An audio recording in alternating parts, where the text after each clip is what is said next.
लीजिए प्रभु सदा करो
बिहारी सरकार की जय हो। श्री सरयू मैया की जय हो। श्री हनुमान गढ़ी की जय हो। श्री राम जन्मभूमि की जय हो। श्री नागेश्वर महादेव की जय हो। श्री तैवक सरकार की जय हो। श्री सिद्ध बाबा की जय हो। श्री पीठ सरकार की जय हो। श्री शंख बाबा की जय हो।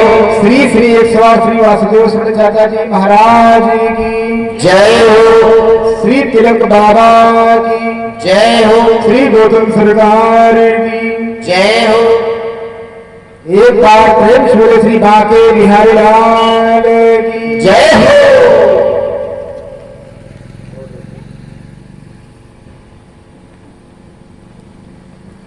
सही भक्त अपनी हाजिरी श्री ठाकुर जी के चरणों में लगाएंगे तथा सही भक्त बोले कि ठाकुर हमरे रमण बिहारी हो, ठाकुर हमरे रमण बिहारी, हमें रमण बिहारी के प्रभु की सेवा धर्म हमारा काम का दुनियादारी से। ठाकुर हमरे रमण बिहारी, हमें रमण बिहारी के प्रभु की सेवा धर्म हमारा काम का दुनियादारी से।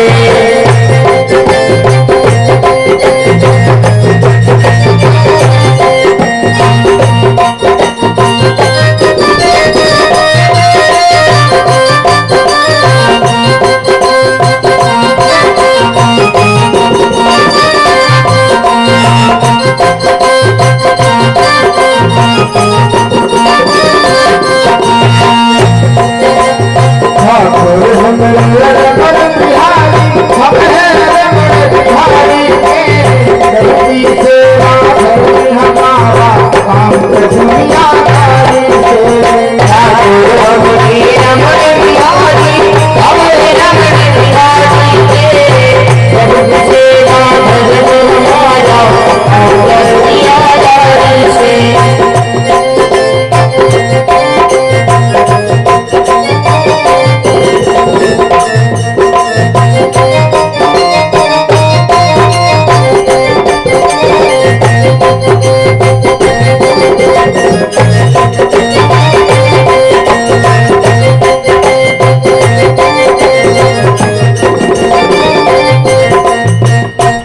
बोले श्री हनुमान जी महाराज की जय हो।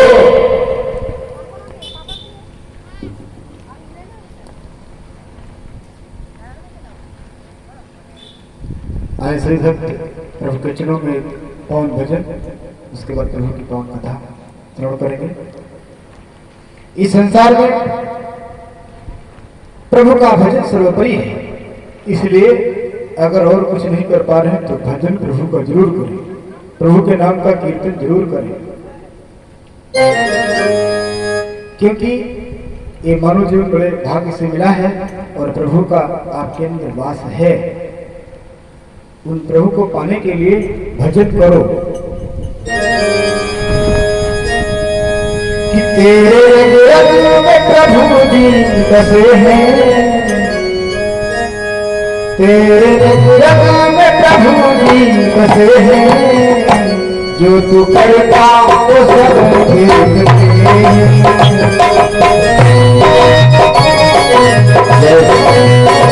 जो करता है सब देखते हैं, तेरे रंग में प्रभु जी बसते हैं, जो करता है सब देखते हैं।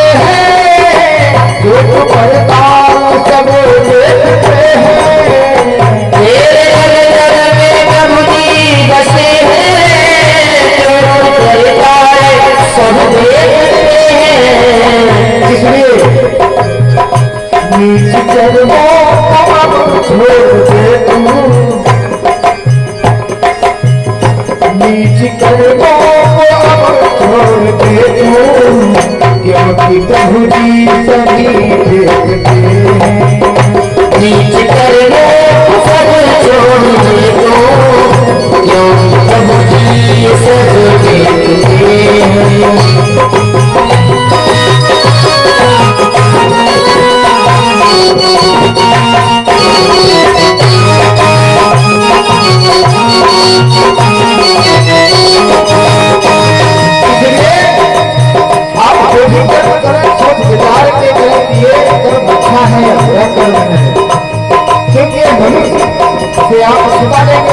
लोगों को, लेकिन परमात्मा से नहीं छिपा सकते, वो सब देख रहा है।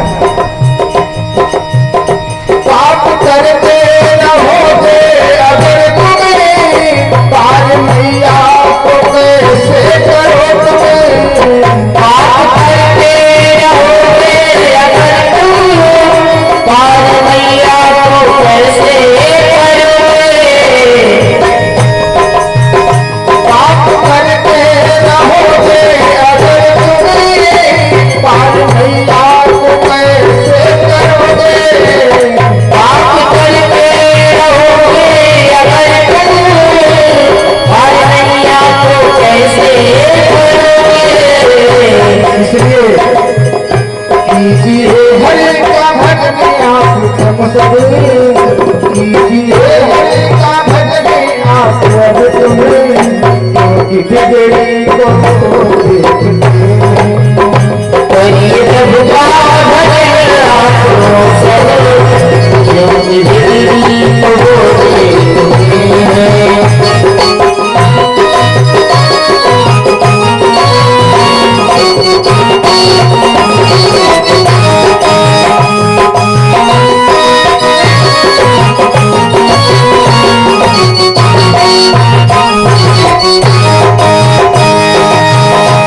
इसलिए सदैव सोचते हैं, देखिए मनुष्य जीवन आपको परमात्मा ने दिया है अच्छे कर्म करने के लिए। पाप नरक में प्रभु को भुलाओ, समय पाते ही तुम ध्यान लाओ। पाप नरक में प्रभु को भुलाओ, समय पाते प्रभु ध्यान लाओ।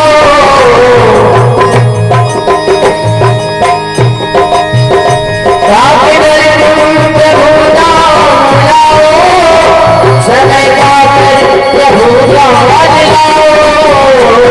क्योंकि ध्यान करके अगर तुम रहोगे, ध्यान करके अगर तुम रहोगे, तो प्रभु राम भी देखते। ध्यान करते रहोगे अगर तुम, तो प्रभु सब देखते हैं।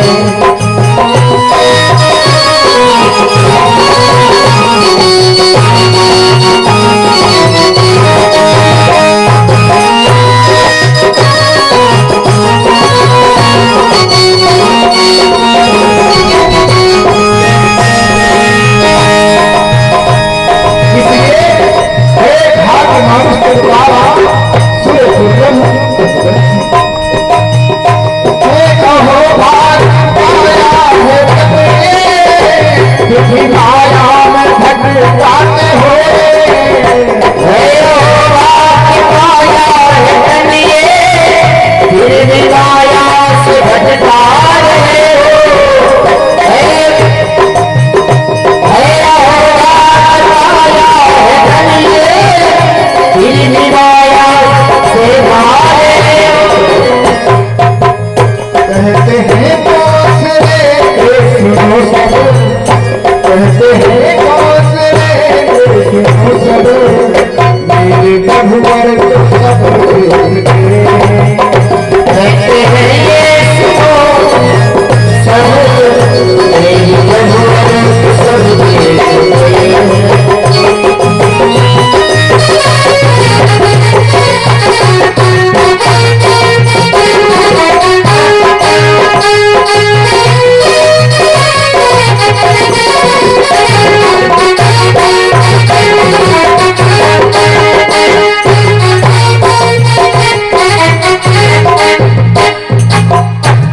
इसलिए प्राणी को चाहिए जब भी समय मिले तो इधर उधर की बातों पर ध्यान न देकर प्रभु का स्मरण करें। जब भी अपने कामों से फुर्सत मिले आपको 10 मिनट 5 मिनट अपने इष्ट का स्मरण करो, ध्यान करो, जिससे मानव जीवन सार्थक हो सके। अगर ऐसा नहीं कर पा रहे हैं आपका मन प्रभु के भजन में नहीं लग पा रहा है, तो ये समझ लीजिए कि आपका दोष नहीं है। पूरे जन्म में आपने कुछ ऐसा कुकर्म किया, इसलिए प्रभु की भक्ति प्रभु की कथा में आपकी रुचि नहीं है, अरुचि है। तुलसीदास जी कहते हैं कि तुलसी पिछले पाप ते हरि चर्चा न सुहात, जैसे ज्वर के वेग से भूख विदा हो जाए। जैसे आपको बुखार अधिक हो तो भूख नहीं लगी, वैसे ही गोस्वामी जी कहते हैं पिछले जन्म में अगर आपने कुकर्म किया है तो उस कुकर्म के कारण आपको प्रभु की कथा में रुचि नहीं होगी। लेकिन फिर भी अगर आप बार बार प्रयास करेंगे, प्रभु के चरणों में और संतों के चरणों में प्रेम होगा तो कुछ न कुछ प्रभाव पड़ेगा और आपका मन प्रभु की भक्ति में, प्रभु की कथा में थोड़ा थोड़ा लगने लगेगा।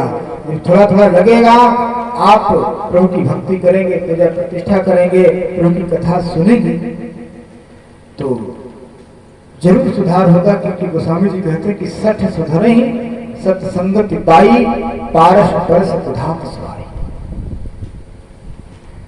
सठ जो मूर्ख होता है वो सुधर सकता है सत्संगति को पाकर के, क्योंकि पारस का स्पर्श होते ही लोहा भी सुंदर हो जाता है,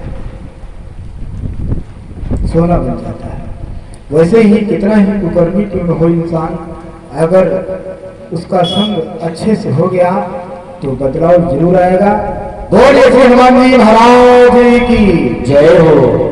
प्रभु के चरणों में आपकी आस्था होना परमावश्यक है। अगर प्रभु के चरणों में आपकी आस्था नहीं होगी तो समझ लीजिए फिर काम मिलने वाला नहीं। अगर आपका अनन्य अनुराग है ईश्वर के चरणों में तो ये समझ लीजिए प्रभु की प्राप्ति और प्रभु की कृपा आपके साथ सदैव अनवरत काम कर रही है। लेकिन दृढ़ विश्वास और अटल श्रद्धा का होना अनिवार्य है। ये श्रद्धा संबल रहित, जो श्रद्धा और संबल रहित है और संतों का साथ नहीं है तो गोस्वामी जी कहते हैं कि ऐसे लोगों को प्रभु की कथा में प्रेम नहीं होता है। और जब प्रेम नहीं होगा तो प्रभु की कथा में बैठ नहीं पाएंगे, और जब बैठ नहीं पाएंगे तो समझ लीजिए उनका जीवन बेकार है। इसलिए प्रभु के चरणों में अनुराग रखना बहुत जरूरी है।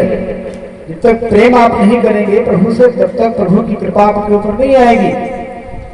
प्रेम रखो, आस्था पक्की होनी चाहिए, और जब आस्था पक्की होगी तो प्रभु की कृपा ये समझ लीजिए बिल्कुल पक्का है कि आपके ऊपर प्रभु की कृपा होगी।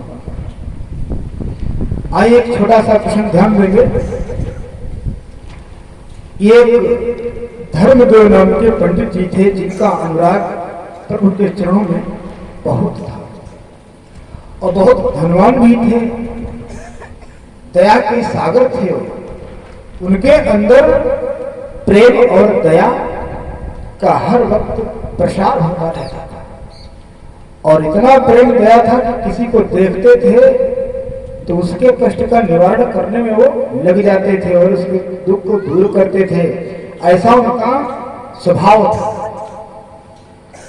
बहुत धनवान थे, लेकिन क्या हुआ, अपना सारा धन दान में दे दिया। फिर उसके पश्चात क्या होता है, कुछ दिनों के बाद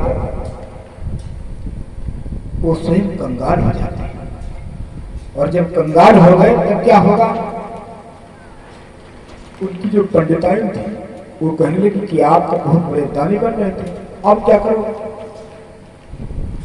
उन्होंने कहा कि ऐसा है, कोई बात नहीं, सब प्रभु की इच्छा है, प्रभु जैसा करेंगे हम वैसा ही आचरण में लाएंगे और वैसा ही हमारी स्थिति होगी, जैसी कृपा प्रभु की होगी, जो प्रभु की इच्छा होगी वही होगा।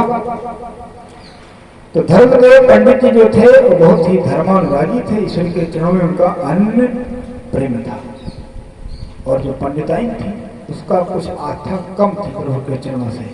लेकिन पंडित जी परम वैरागी थे, परम अनुरागी थे ईश्वर के चरणों के। तो ध्यान दें, इस संसार में इतना ख्याल रखना कोई किसी का है नहीं। पंडित जी का अनन्य अनुराग प्रभु चरणों में है, और पंडिताई का विश्वास थोड़ा कम है प्रभु के चरणों में। तो पंडित जी कहते हैं कि सुनो, बकवास मत करो और आप भी ईश्वर के चरणों में प्रेम करना प्रारंभ कर दो, क्योंकि प्रभु ही सब कुछ है और ये संसार सब देखने वाला है, मतलब का है।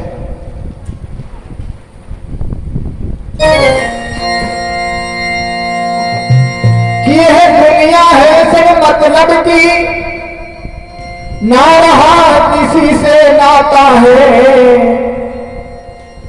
यह दुनिया है सब मतलब की, ना रहा किसी से नाता है।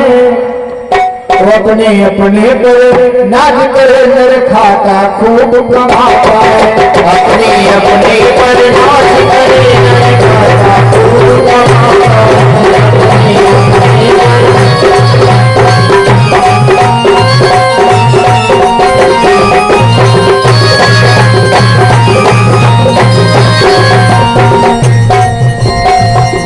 ये संसार ऐसा है, कोई किसी से मतलब नहीं, अपना ही भला सोचता है। अपनी करने पर मान बहुत, अपनी करने पर मान बहुत, कोई सर पर विश्वास नहीं। है कठिन मुसीबत सहते पर नारायण पर विश्वास नहीं। है कठिन मुसीबत सहते पर नारायण पर विश्वास नहीं।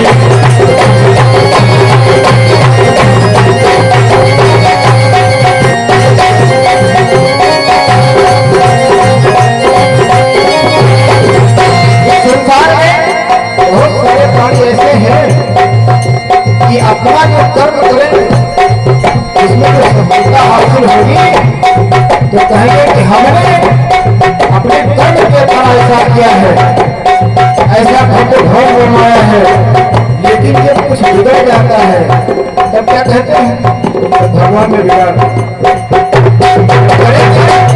अपना बनाएंगे तो कहेंगे हमने बनाया है, ये बिगड़ जाएगा तो कहेंगे भगवान बिगाड़ दिया। तो परम आस्था रखने वाले धर्मदेव नाम के पंडित जी थे। श्री धर्मदेव एक पंडित थे, बहुत दुखी कमाने खाने,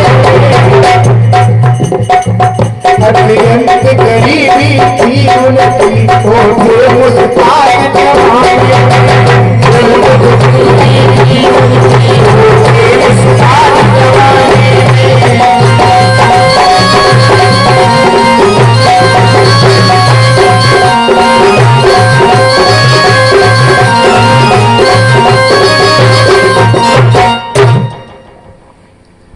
इस प्रकार से वो पंडित जी बहुत ही धर्मानुरागी थे और उनकी पत्नी थोड़ा आस्था कम रखती थी।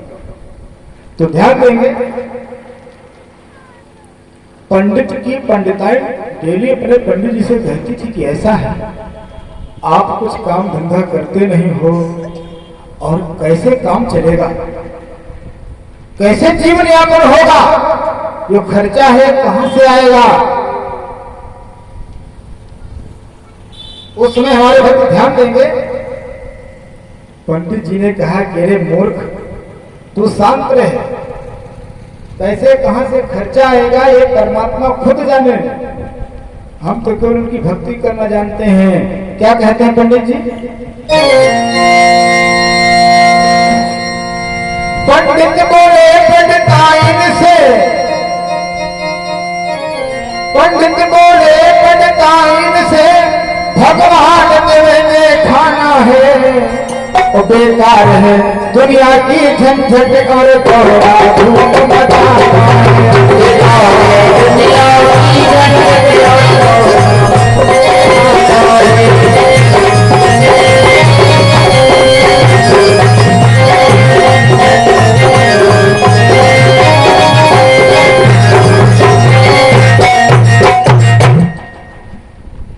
इस प्रकार से पंडित कहते थे कि तुम हो पागल, हम कुछ नहीं करेंगे, हम प्रभु के सहारे हैं, जो कराएंगे वही हम करेंगे और सारी व्यवस्था उनके हाथ में है, वो जाने मेरा सारा काम की पूर्ति प्रभु स्वयं नारायण करेंगे।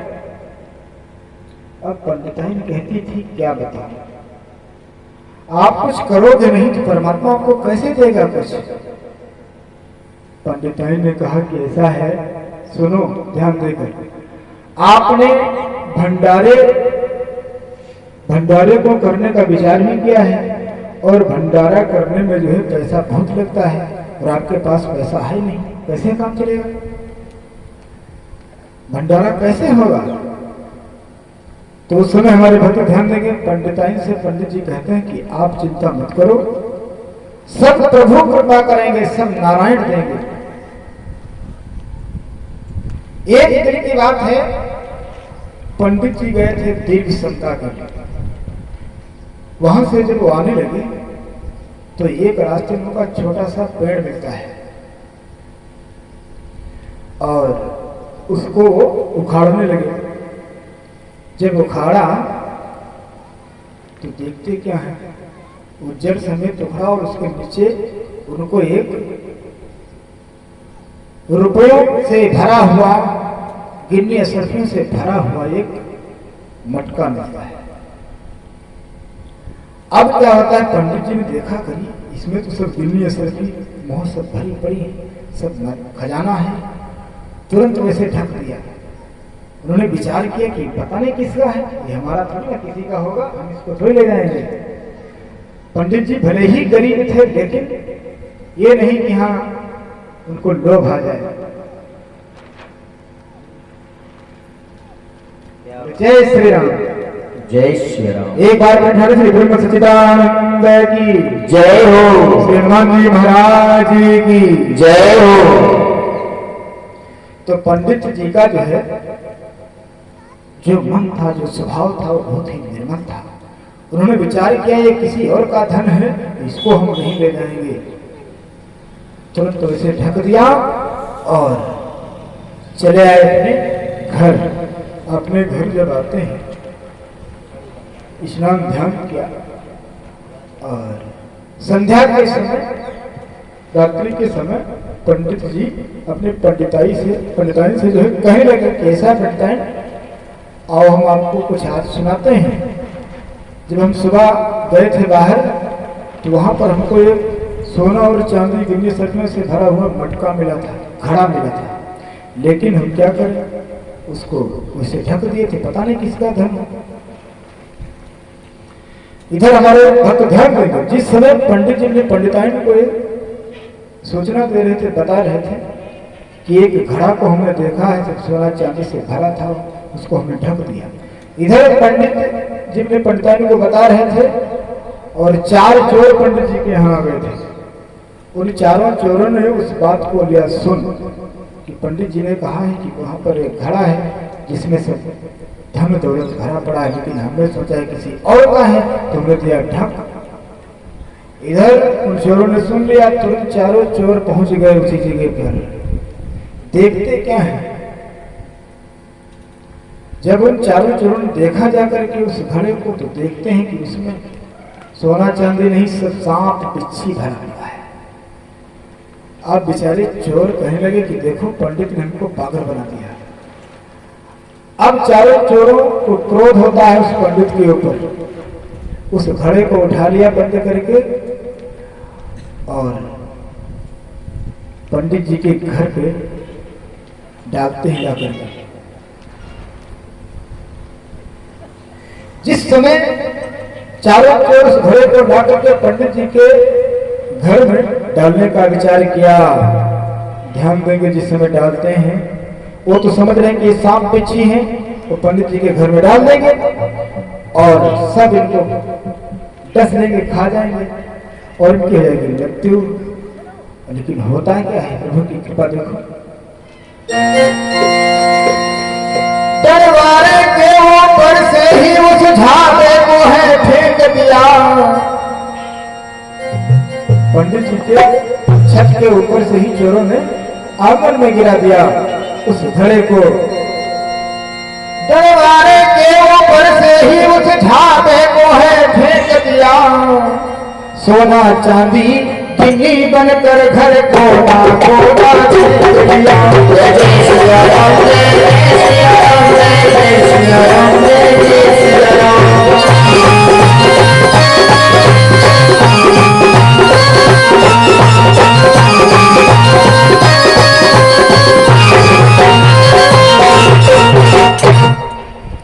उन चोरों ने गिन्नी और सर्फी नहीं पाया तो उनको क्रोध लाके डाल दिया पंडित जी के आंगन में। जैसे डाला आंगन में गिरे, वो तो समझ रहे कि सांप बिच्छी है। वो आंगन में गिरते ही सब सोना चांदी सारा धन दौलत गिरने लगा पंडित जी के घर में, और पूरा घर भर गया सोना और चांदी से। पंडित जी माला माल।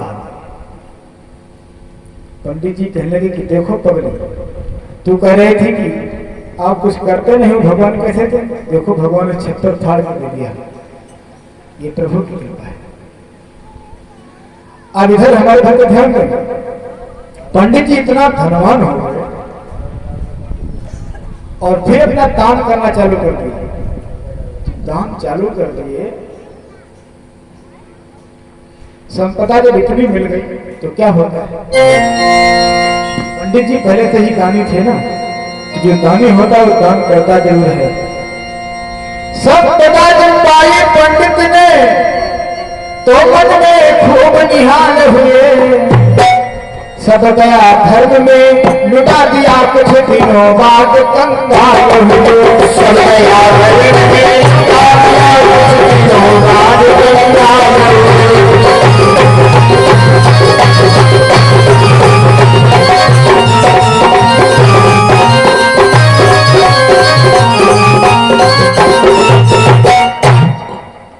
पंडित जी दानी थे पहले से ही, धन मिला फिर दान चालू करना कर दिया। इतना दान किए, सारा दाने में खत्म कर दिया और फिर कंगाल हो गए। उन चोरों ने फिर से सुना कि पंडित तो बहुत दान कर रहा है, इसका मतलब इसके पास धन बहुत है। अब दोबारा फिर आते हैं पंडित जी के यहाँ चोरी करने के लिए। जब चोरी करने के लिए फिर आते हैं तो क्या होता है? पंडित जी के घर में प्रवेश कर गया रात्रि काल में। पंडित और पंडिताई सो रहे थे और चारों चोर पंडित जी के घर में घुस गए। जब अंदर घुस गए, पूरे घर में देख रहे हैं कहीं धन मिल नहीं रहा है चोरों को, क्या करें बेचारे। जैसे ही चारों चोर पहुंचते हैं पंडित और पंडिताइन के पास, जहां पर एक पलके पर पंडित पंडिताइन विश्राम कर रहे थे, उस जगह पर जब चारों चोर पहुंचते हैं तब तो ध्यान देंगे। बस यही सोच के चोर घुसे जहां दीप का पलका बिछा रहा। एक चोर का नाम नारायण था, धन्ना के पीछे छुपा रहा। चोर का नाम नारायण था, धन्ना के पीछे छुपा रहा।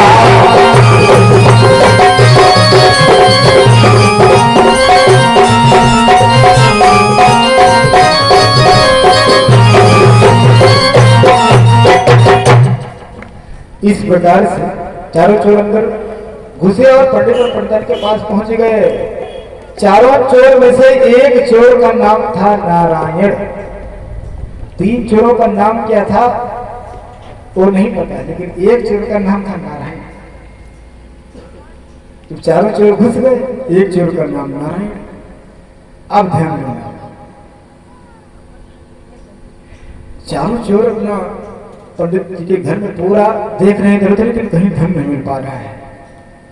उसी बीच में हमारे भक्त ध्यान देंगे, पंडित और पंडिताइन गए जाग। जब जाग गए उस समय क्या कहते हैं, क्या बातचीत होती है पंडित और पंडिताइन में?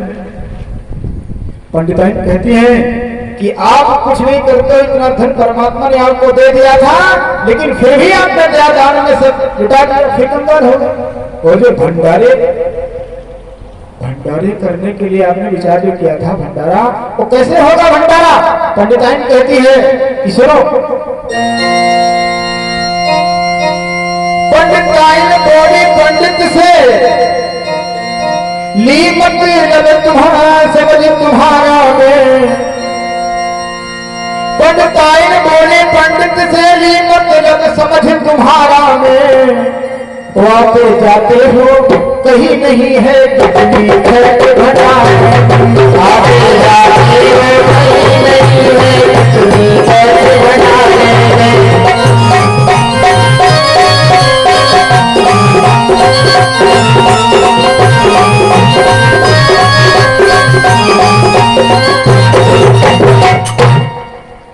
पंडिताइन ने कहा कि आप कुछ करते हो नहीं, आते जाते हो नहीं, भंडारा का कैसे होगा? जब पंडिताइन ने ये कहा तो पंडित जी क्या कहते हैं?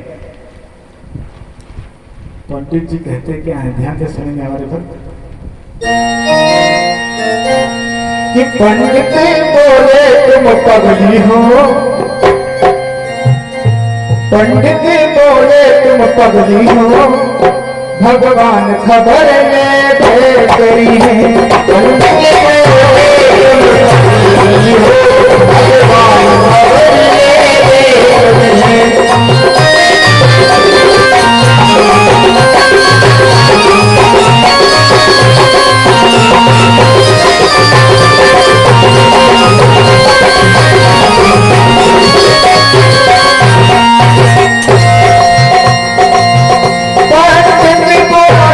तुम पगली हो, भगवान खबर ले भेज करी है।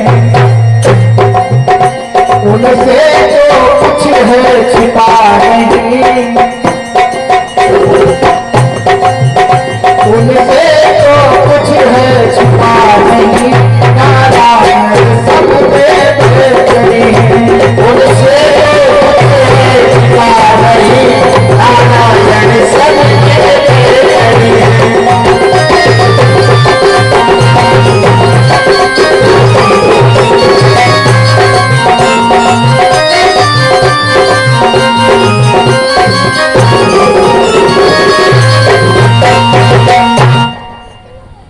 पंडित जी ने समझाया पंडिताइन को कि आप अपना धैर्य मत खो, और भंडारे में जितना खर्च होगा, जो भी व्यवस्था होगी, जो लगेगी, सब नारायण व्यवस्था करेंगे। चारों चोर जो थे वो 3 चोर तो पूरे घर में धन खोद रहे हैं, लेकिन जिस चोर का नाम नारायण था, तो एक जो पहले मकान बनते थे लकड़ी के बाजू लगते थे छत में, तो उसी बाजू को एक पकड़ करके वो लटका हुआ है नारायण नाम का चोर। पंडित और पंडिताइन का जहां पर पंगा पड़ा हुआ है, उसी जगह ऊपर वो नारायण नाम का चोर उसी धन्ना में, उसी लकड़ी में, उसी बाजू में छिपा हुआ है। पंडित जी ने अपने पंडिताइन से कहा आप चिंता मत करो, सब नारायण देंगे।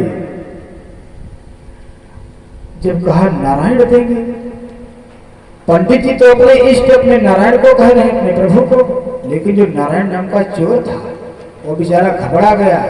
वो विचार करता है कि पंडित जी ने हमको देख लिया है, तभी तो बार बार कहें कि नारायण से देंगे, नारायण से देंगे। अब क्या होता है,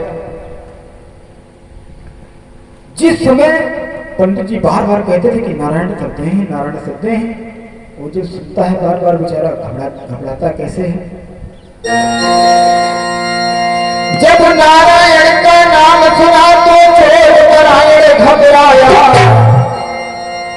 जब नारायण का नाम सुना तो चोर नारायण घबराया। सोचा जब पंडित देख लिया तब नाम हमारा घबराया, सोचा पंडित देख लिया तब नाम हमारा घबराया।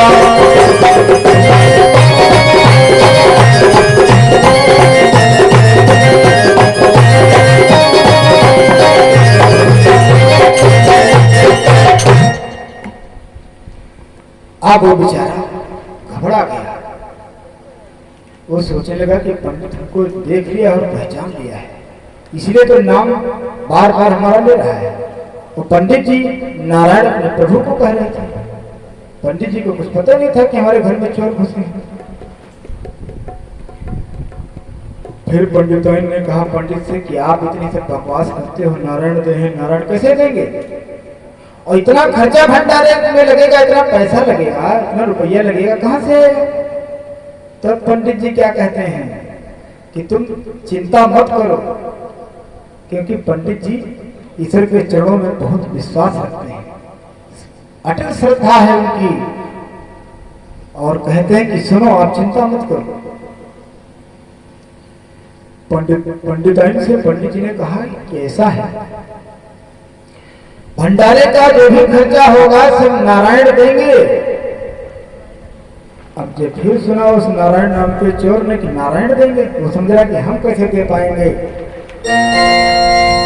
कि इनके भंडारे का खर्चा अब मैं कैसे दे पाऊंगा, इनके भंडारे का खर्चा अब मैं कैसे दे पाऊंगा।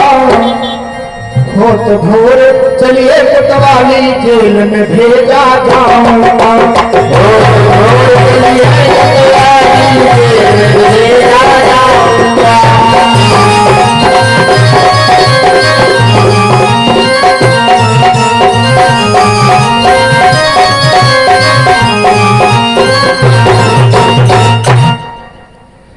उस चोर जिसका नाम नारायण था, वो बेचारा परेशान है कि हम इनके भंडारे में जितना खर्चा लगेगा हम कैसे देंगे, कहाँ से दे पाऊंगा, और अब लग रहा है कि हमको जेल हो जाएगी। वो सोच रहा है कि हम अब पंडित जी के सामने प्रकट हो जाए तो ज्यादा बढ़िया रहेगा, लेकिन क्या उसका शरीर कांप रहा है, लेकिन बहुत साहस करता है और चिपका हुआ है। और इसके बाद फिर पंडित और पंडिताइन में क्या बातचीत होती है, वो चोर समझ रहा है कि अगर हम नीचे भी आते हैं तो पंडित और पंडिताइन हमको तुरंत पकड़ लेंगे और जेल में भिजवा देंगे। उस समय हमारे भक्त ध्यान देंगे, पंडिताइन ने कहा कि आप नित्य यही कहा करते हो, नारायण सब देंगे, नारायण सब देंगे, लेकिन कैसे, कहां से देंगे। अब हमारे भक्त ध्यान में, अब पंडित जी क्या कहते हैं, पंडिताइन ने कहा कि आपके नारायण कहाँ हैं, जो इतना आस्था आपकी पक्की है नारायण के चरणों से। तो पंडित जी कहते हैं कि सुनो, तुम पागलपन मत करो, हमारे नारायण कहाँ हैं, हमारे भंडारे का खर्चा जो है मने मन जो है वो लेखा जोखा कर रहे हैं। क्या कहते हैं पंडित जी कि पंडितों पर लटके बोले नारायण सब है देख रहे, पंडितों पर लटके बोले नारायण सब है देख रहे, वो मेरे भंडारे का खर्चा वो बड़ी मेरे भंडारे का खर्चा वो बड़ी मन में सोच रहे।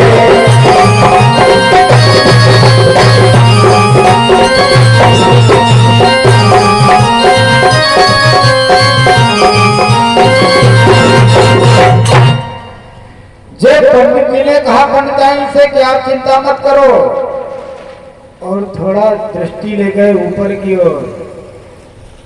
की ओर देखते हैं और कहते हैं कि तुम चिंता मत करो, हमारे भंडारे में जितना खर्च लगेगा हमारे नारायण सब मने मन में लेखा जोखा कर रहे हैं।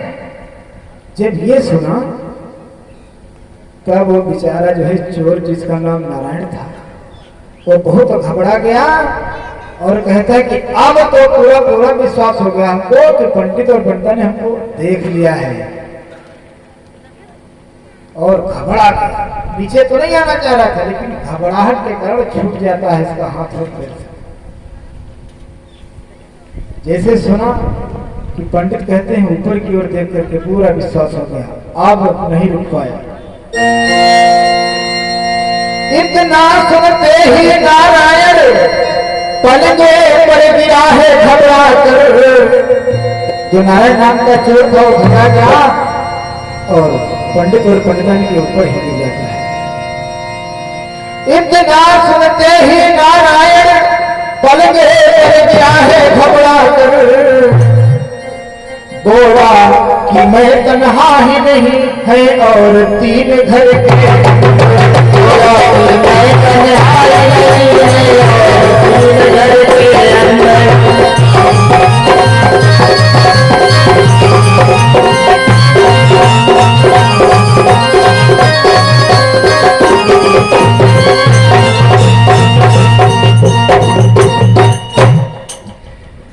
अब बेचारा घबरा गया और हाथ पैर उसके ढीले हो गए, गिर गया पंडित और पंडिताइन के ऊपर और हाथ जोड़ करके कहता है कि ऐसा है, को क्षमा करो, हम अकेला नहीं हूं, 3 चोर और आपके घर के अंदर घुसे हुए हैं, इसलिए जितना खर्चा आप बताओ भंडार में आपके लगेगा उसका चौथाई हम देने के लिए तैयार है, लेकिन हमको छोड़ दो। अब पंडित जी बेचारे बहुत प्रसन्न हो गए, धीरे तो प्रभु की असीम कृपा हो गई हमारे ऊपर। उस समय ज्यादा खर्चा निकलता था भंडारे में, बस 1000 मान लीजिए, 1000 2000 1000 रखिए। तो वो नारायण नाम का चोर कहता है कि ऐसा हमसे 250 आप ले लो, 250 रुपए और सबसे ले लो, 1000 आपका हो जाएगा और अपना भंडारा पूरा कर लो, लेकिन हमको छोड़ो।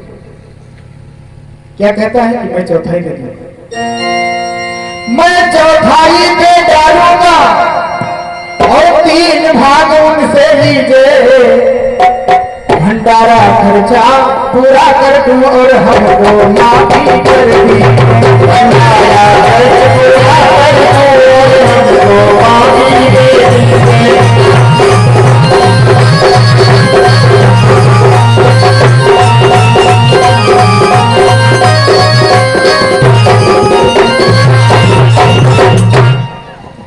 इस प्रकार से हमारे भक्त ध्यान देंगे, उस चोर से पंडित जी ने 250 रुपया ले लिया और जब 3 चोर अंदर थे उनसे भी सबसे पैसा मिल गया। अब पंडित जी को 1000 रुपया मिल गया, भंडारे की व्यवस्था हो गई। अब हमारे भक्त ध्यान देंगे, पंडित पंडिताइन दोनों खुश। पंडित जी ने कहा कि सुनो पंडिताइन से, वो चारों चोर तो चले जाते हैं, पंडित जी ने छोड़ दिया, कुछ कहा नहीं। और पंडित अपने पंडिताइन से कहते हैं कि सुनो, पंडित जी ने उन चोरों से 250 ले लिया, बोले पंडित पंडिताइन से लो नारायण ने कर दिया, बोले पंडित पंडिताइन से लो नारायण ने कर दिया।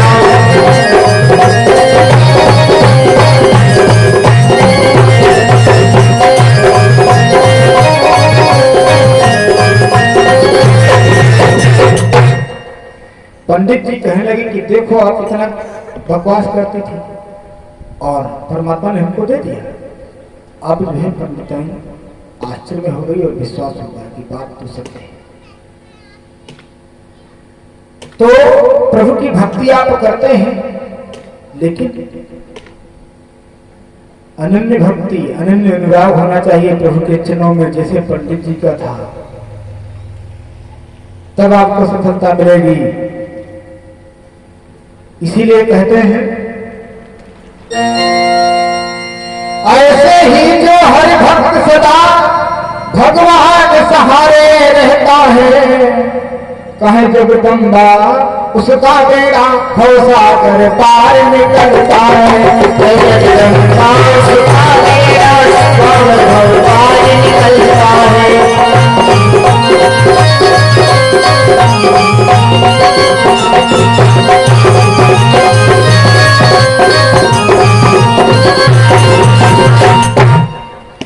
ऐसे ही जो भक्त प्रभु के सहारे रहता है, प्रभु के चरणों में विश्वास रहता है जिसका, तो प्रभु उसके विश्वास को पूरा करते हैं। ऐसा नहीं कि आप विश्वास करेंगे प्रभु के चरणों में और आपके काम को प्रभु पूरा न करेंगे, सब इच्छाएं आपकी पूरी होंगी, लेकिन दृढ़ विश्वास हो, दृढ़ अनुराग हो प्रभु के चरणों में। बोले भगवान महाराज की जय हो। अब आइए प्रभु की पावन कथा पर ध्यान दें। कल कथा पहुंची कहाँ थी? कल प्रभु की कथा पहुंच चुकी थी कि सभी वानर भी सागर के तट पे अपने आप को जब पाते हैं उस तपोपुंज स्त्री के माध्यम से, उसके कहने पर जब नेत्र बंद किए तो तुरंत खोल दिए और देखते कि यहाँ 400 कोस का लंबा चौड़ा सागर उनके सामने दिखाई दे रहा है और अधीर हो रहे हैं। और जो तपोपुंज स्त्री थी वो प्रभु की कृपा से ही आई थी केवल मार्गदर्शन के लिए, और वो तुरंत इष्ट का ध्यान करके भद्रिकाश्रम को चली जाती है और अपने ईश्वर के चरणों में मग्न हो जाती है। और इधर वानर वीर सब सागर के तट पर हैं और सब विचार विमर्श एक दूसरे से करते हैं कि करूं तो क्या करूं यहाँ पर, क्योंकि जल के सिवा कुछ दिखाई दे नहीं रहा है और क्या होगा। सारे वानर वीर विचार विमर्श करते हैं लेकिन कोई विचार सार्थक नहीं हो पा रहा है। उस समय हमारे भक्त ध्यान में सारे वानर वीरों को देखा जटायु के भाई संपाति ने। यहां तक की कथा हमारे भक्तों ने कल सुनी थी। जब संपाति ने देखा कि वानर वीर जब बैठे हुए हैं तो कुछ बोल नहीं रहा है, उसी बीच में सभी वानर वीर विचलित हो रहे हैं और सोच रहे क्या करूं क्या न करूं। अब अंगद जी कहते हैं, कहा अंगद लोचन भर बारी। अंगद जी बहुत दुखी होकर के नेत्रों में आंसू भर करके कहते हैं कि अब दोनों तरफ से हमारे मृत्यु हो चुकी, क्योंकि अब यहाँ पर जले से दिखाई दे रहा है, कोई दिखाई दे नहीं रहा है और क्या करेंगे। तो सीता जी की अगर सुधि लिए बिना हम लोग वापस जाएंगे तो सुग्रीव को पहले से ही कह रखे कि अगर सीता जी की सुध लिए बिना वापस आओगे तो सबको हम मृत्यु दंड दे देंगे और यहाँ पर बैठे रहेंगे, तो इसलिए दोनों तरफ से मृत्यु निश्चित है। इधर सीता जी की सुधि नहीं मिल पा रही, मृत्यु निश्चित है, और उधर वापस जाएंगे तो सुग्रीव मार देंगे। अब इस प्रकार से जब अंगद कहता है सभी साथियों से, उस समय हमारे भक्त ध्यान दें, जब कह दिया कि हमारी मृत्यु निश्चित है तो जो संपाति था एक गुफा में बैठा हुआ सुन लिया कि वानर भी ऐसा संवाद कर रहे हैं कि मृत्यु निश्चित है, और जब मृत्यु निश्चित हो जाएगी तो हमको भोजन की व्यवस्था हो जाएगी। इसलिए संपाति बहुत प्रसन्न हो गया और कहता है कि मोहि आहार दीन जगदीशा, आज ने कृपा करके सभी दिनों का हम इतने दिनों से भोजन नहीं कर पाए थे तो सब दिन का मिलाकर के एक बार में ही प्रभु ने भेज दिया हमारे लिए। उसको प्रसन्नता हो गई।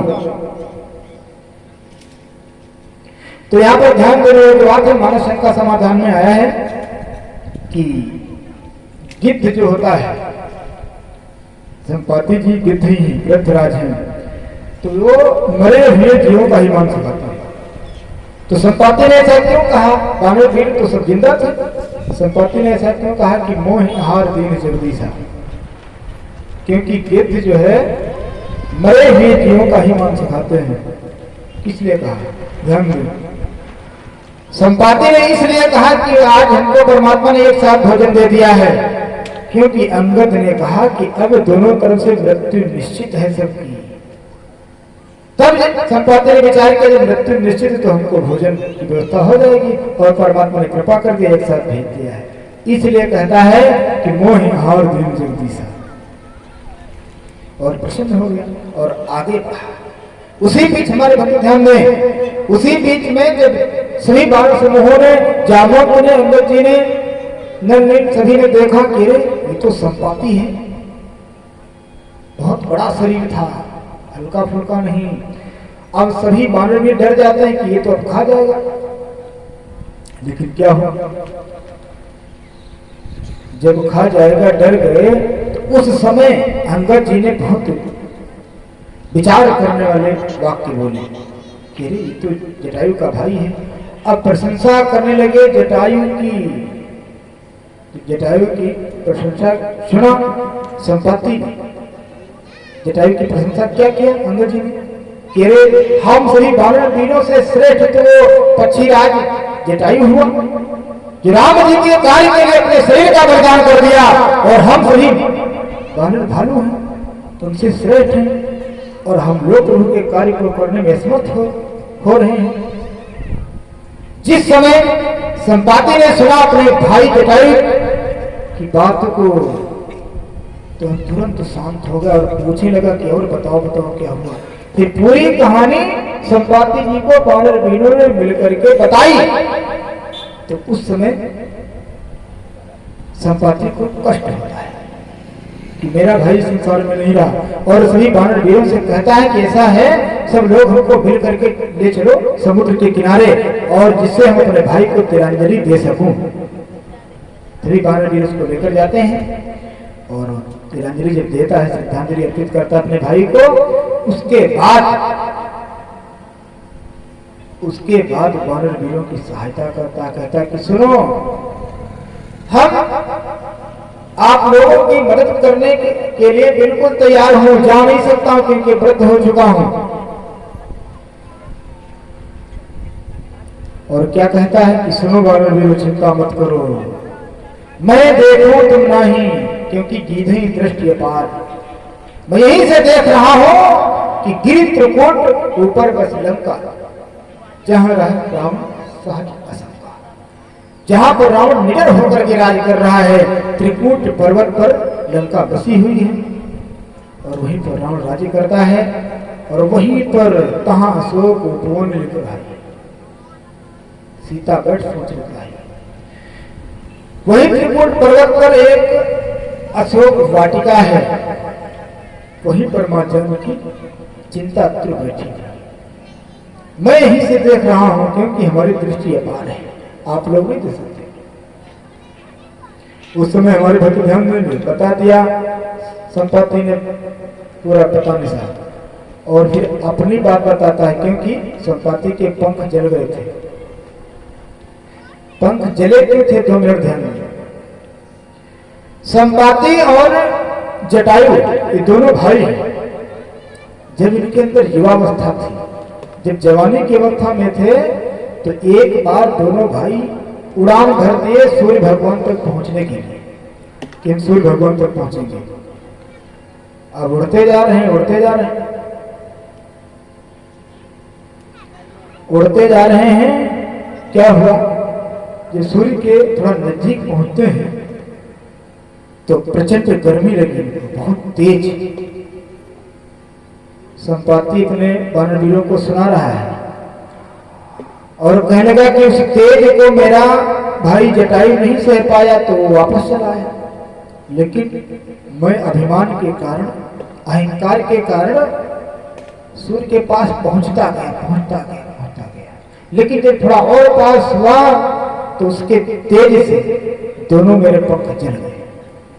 जब पंख जल गए तो मैं पृथ्वी पर उसी छड़ा करके गिर पड़ा। जब पृथ्वी पर गिर पड़ा तब क्या होता है, उसमें मैं असहाय था, कोई हमारी सेवा करने वाला नहीं था। मैं वहां पर बड़ा कराह रहा था, चिल्ला रहा था, रुदन कर रहा था, लेकिन मेरी मदद के लिए कोई दिखाई नहीं दिया। उस समय संपाति ने कहा कि सुनो वानर वीरों, उस समय हमको केवल एक सहायक दिखाई दिया। वहीं पर एक चंद्रमा नाम के मुनि जी थे, चंद्रमा नाम के एक संत थे। उन्होंने जब हमारी दशा को देखा तो उन्होंने कृपा किया हमारे ऊपर और कहा कि चिंता मत करो, धैर्य धारण करो, इंतजार करो, तुम्हारे पंख जमे आएंगे, उड़ आएंगे दूसरे, लेकिन कब? ध्यान दे हमारे भक्त। उन चंद्रमा नाम के मुनि ने उस संपाति से कहा कि त्रेता ब्रह्म मनुज तनु धरे, त्रेता ब्रह्म मनुज तनु धरे, त्रेता ब्रह्म मनुज तनु धरे, त्रेता ब्रह्म मनुज तनु धरे, ताप नारी विषि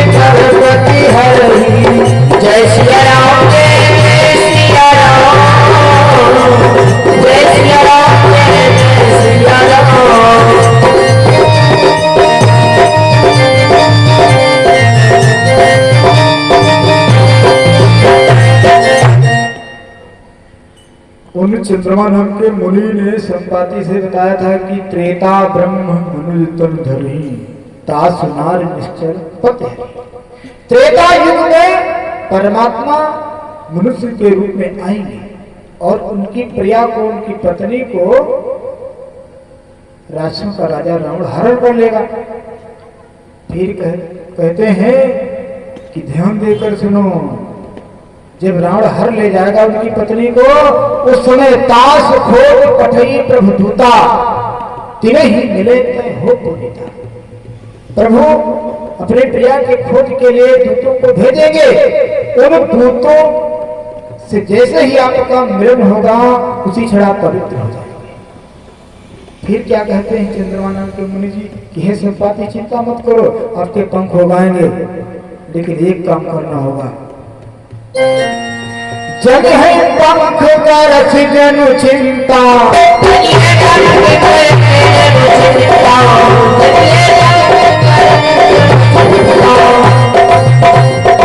जग है पंख का रच जनु चिंता,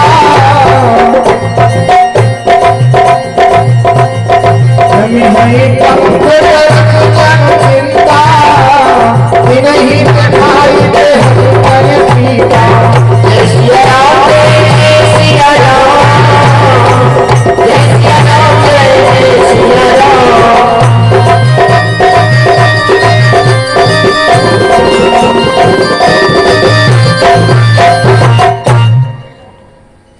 जमी है पंख करस जन चिंता, चिंता मत करो, आपके पंख जमाएंगे, लेकिन एक काम कर देना उन वानर वीरों का, तिने ही दिखाई दे सकता सीता। केवल आप उनको सीता का पता बता देना, दिखा देना कहां पर है। इसीलिए संपाति कहता है कि आज मैं पवित्र हो गया, प्रभु के भक्तों से मिलन हुआ, तुरंत उसके पंख जमाए, सीता जी का खोज बता दिया, पता कहां पर है, तुरंत उसके नए नए पंख हो गए प्रभु की कृपा से। उसने भी उड़ान भरने का विचार किया। संपाति ने कहा मैं यहीं से देख रहा हूं और माँ जानकी बैठी हुई है और अब जो है सीता जी के पास वही जा सकता है जो राघई सत्य जोजन सागर करई सुराम काज मत यागर। वही बुद्धिमान राम जी के कार्य को करने में सफलता पा सकता है, जो इस 400 कोस के विशाल समुद्र को लांघ सकता है, उसी को यश मिलेगा। ऐसा कहकर के अस कही गरुड़ गीत जब गयो, संपाति की उड़ान भर लिए चले गए। काकुसुंडी जी कहते हैं कि हे गरुड़ जी, संपाति तो ये कहकर चला गया, लेकिन अब जाने के लिए कौन कौन तैयार होता है। उस समय जामवंत ने अपने सभी वानर से कहा कि ऐसा है, कहने वाला कह गया और करने वालों आ जाओ सामने, कौन जाएगा। जब जामवंत ने कहा कि कौन जाएगा, तो कोई वानर कहता है कि हम 10 योजन जा सकते हैं, कोई कहता है 20 योजन, कोई कहता है 30 योजन जा सकते हैं। इस प्रकार से 80 योजन तक जाने के लिए सभी वानर वीरों ने कहा। जामवंत जी ने कहा कि ऐसा है, इस प्रकार से काम नहीं चलेगा, क्योंकि ये सागर है 100 योजन का, 100 योजन जो जा सकता है वो आ गया है, अब कोई आगे नहीं आ रहा है। उस समय जामवंत थोड़ा जोश में बोलता है और कहता है कि आप लोगों को तो धिक्कार है, क्योंकि आप सभी की युवावस्था है, और जब मैं युवावस्था में था, जब ही त्रिविक्रम भयो खरारी, तब मैं तरुण रहूं बल भारी, बलि बांधत प्रभु बाढ़ो सोतन भर न जाई, उभय भरे मदीनी साथ प्रदक्षिण जाए। जब हमारे अंदर युवावस्था थी, उस समय जिसमें भगवान वामन राजा बलि को छेड़ने के लिए 3 पग में ही सब कुछ नाप लिए थे, तो उनका शरीर कितना भारी था, बलि बांधत प्रभु बाढ़ सो तन बढ़ न जाए। उनके विशाल शरीर की हमने 2 घड़ी में ही 7 प्रदक्षिणाएं पूरी कर ली थी। हमारे अंदर इतना बल था। और आप लोग हैं युवावस्था में, आप सबकी युवावस्था को धिक्कार है, धिक्कार है। उस समय अंगद जी क्या कहते हैं, अंगद कहे जाओ मैं पारा, जिये संशय कुछ फिर दिखारा। अंगद ने कहा कि हे जामवंत जी मैं बाहर चला सकता हूं, लेकिन वापस होने में थोड़ा संशय है हमको। संशय किस बात का है? संशय इस पर विद्वानों का बहुत अलग अलग दृष्टांत है, लेकिन एक दो बातें ध्यान दें कि अंगद ने ऐसा क्यों कहा कि वापस होने में हमको संशय है। जो व्यक्ति एक तरफ से जा सकता है उधर से आने में उसको संशय है, तो किस बात का संशय है? एक तो अंगद जी विचार करते हैं कि मैं इधर से जाऊंगा तो जगत जननी मां जानकी जी हमारे सामने पड़ेंगे, लेकिन जब उधर से मैं वापस हो जाऊंगा तो जगत जननी मां जानकी के तरफ हमारी पीठ हो जाएगी, और जब पीठ हो जाएगी तो उनकी कृपा हमारे ऊपर हो नहीं पाएगी। हो सकता है मैं समुद्र में डूब जाऊं। तो ये संशय हो गया। और दूसरा संशय ध्यान दें, अंगद जी और रावण का पुत्र अक्षय कुमार जब बचपन में पढ़ाई करते थे, एक ही पाठशाला में पढ़ते थे,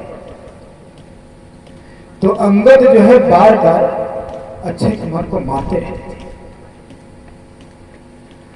तो गुरु जो है बार बार इनको समझाते थे अंगद जी को कि क्यों मारते हो, लेकिन अंगद जी मानते नहीं थे, क्योंकि बल इनके पास बहुत था, बहुत बलवान थे।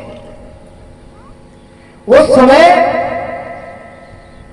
गुरु ने क्रोध किया, क्योंकि बार बार समझाने से माने नहीं, तो क्रोध किया और कह दिया अंगद को, सुनो अंगद, तुम बार बार कहने पर भी नहीं मानते हो, तो हम आपको श्राप देते हैं कि आप इस अक्षय कुमार को मारते हो, लेकिन अक्षय कुमार अगर आपको एक बार भी टच कर दिया तो उसी क्षण आपकी मृत्यु हो जाएगी।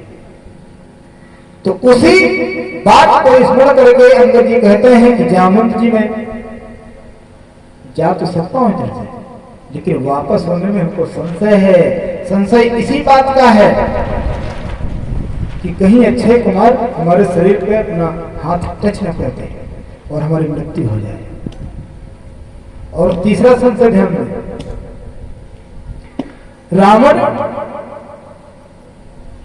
रावण की जो पत्नी है इसका नाम है मंदोदरी,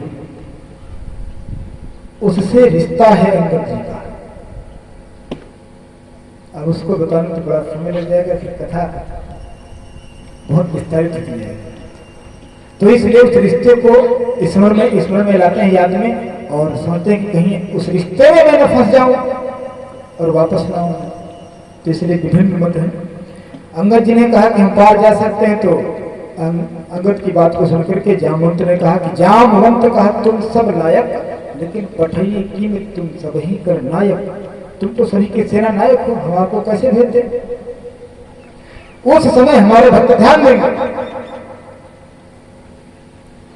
जामवंत जी ने विचार किया कि सब लोग तो हैं यहाँ पर, लेकिन हनुमान जी दिखाई नहीं दे रहे हैं। जिससे काम होगा सामने नहीं आ रहा है। हनुमान जी को देखो कहाँ। सब लोगों ने देखा कि एकांत में बैठे थे हनुमान जी और ध्यान साधना में थे, आंख बंद किए ध्यान कर रहे थे। और कब से ध्यान कर रहे थे? जब वो तपोपुंज स्त्री ने बताया था कि अपने अपने नेत्रों को बंद करो, हनुमान जी ने ही बंद किया था, लेकिन सही बानर भी तो खोलते थे तुरंत, लेकिन हनुमान जी नहीं खोले थे। और उसी ध्यान में हनुमान जी अभी भी बैठे हैं। उस समय हमारे भक्त ध्यान दें, जब जामवंत ने देखा कि अरे तो ध्यान साधना में आंख बंद करके प्रभु का स्मरण कर रहे हैं, कैसे काम होगा? तो हनुमान जी को जामवंत जी क्या कहते हैं? हनुमान जी को कहते हैं, कहे रीछ पत सुन हनुमाना, काचित साथ रहा मनमाना। कि हे हनुमान, तुमने तो चुप्पी साफ रखी है, शांत स्वरूप बैठे हो और काम प्रभु का आपसे ही होगा, आपके बिना तो कोई कर नहीं पाएगा। तो जिस समय हमारे भक्त ध्यान जामुन जी कहते हैं कि आपने चुप्पी क्यों साथ रखी है, शांत क्यों है, उस समय जामुन जी की बात को सुनकर के हनुमान जी कुछ नहीं बोलते हैं, वो प्रभु के ध्यान में ही हैं। जिस समय जामुन फिर बोलते हैं कि हे हनुमान, पवन तले बल पवन समाना और बुद्धि विवेक विज्ञान निधाना, आप पवन के पुत्र हो और बल में पवन के समान हो, बुद्धि और विवेक के सागर हो, निधान। उस समय भी हनुमान जी नहीं बोले, क्योंकि वो अपनी प्रशंसा थी, अपनी प्रशंसा हनुमान जी नहीं सुनना चाहते हैं। और हनुमान जी जागृत कब हुए हैं, हमारे भक्त ध्यान दें, जिस समय जामुन ने कहा है कि हे हनुमान, कि राम काज लगी तव अवतारा, राम काज लगी तव अवतारा,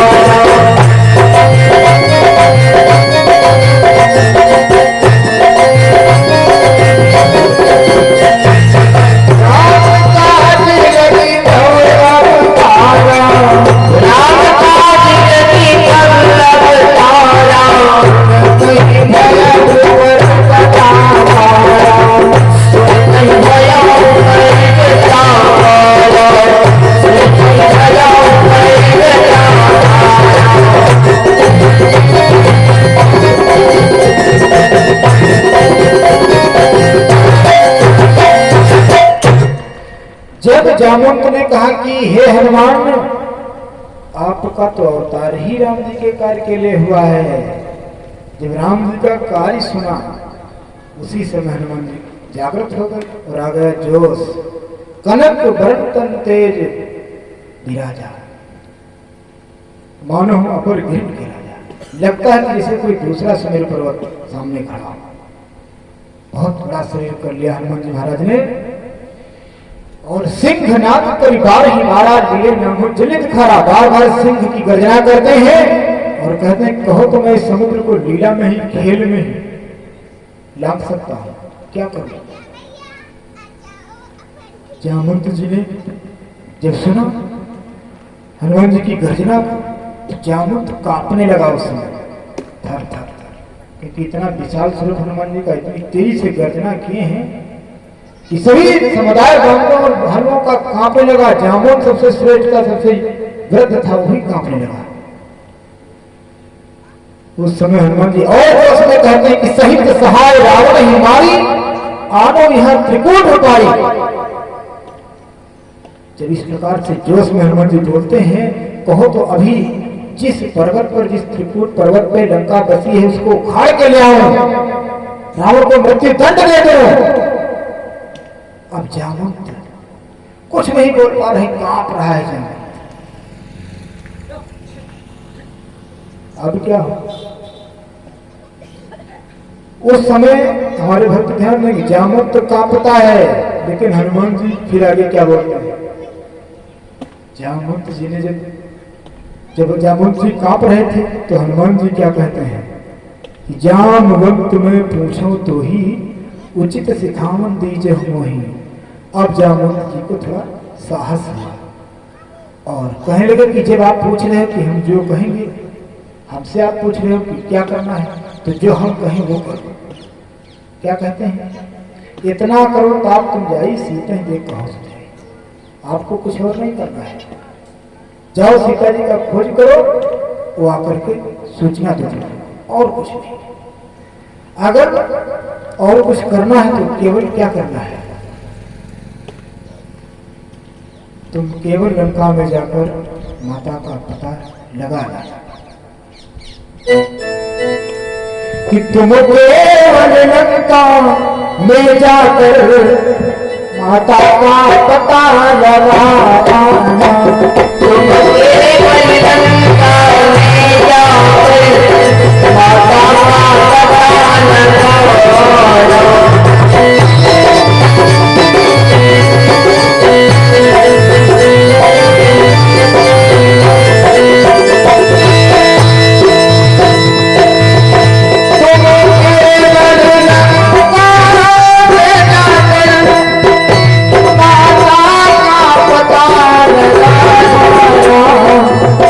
और कहते हैं आवश्यक समझ के कुछ पल को, आवश्यक समझ के कुछ पल को उस रावण को दिखलाना, आवश्यक समझ के कुछ पल को उस रावण को दिखलाना।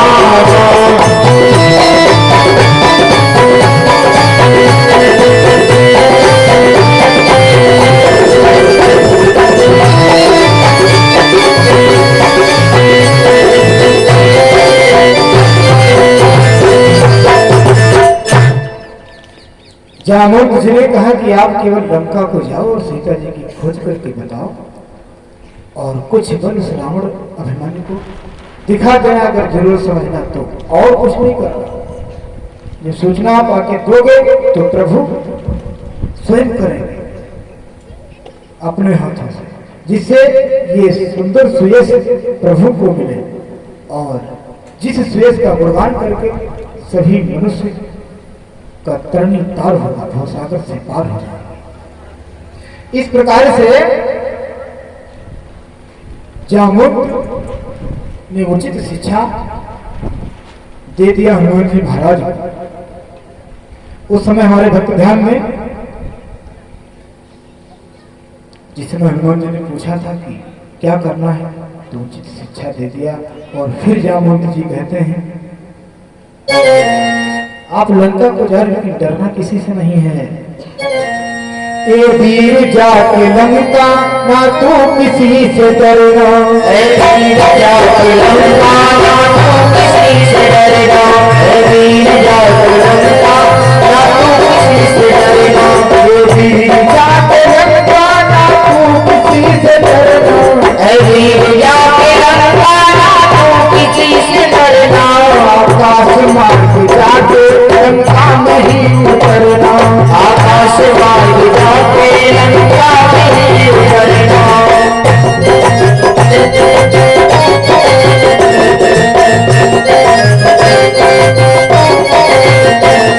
देखा कहते हैं कि आप तो भगवान हो, तो कुछ कर सकते हो, लेकिन और कुछ नहीं करना है।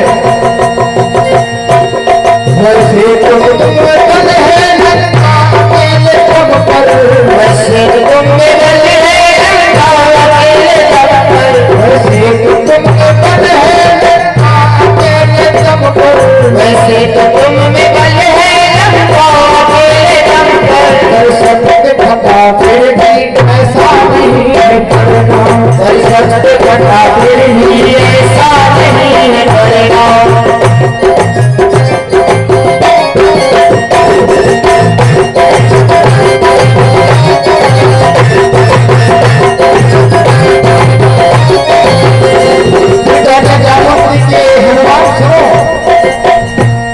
सीता को पता लगाना आदेश बस यही है, सीता का पता लगाना आदेश बस यही है, सीता का पता लगाना आदेश बस यही है।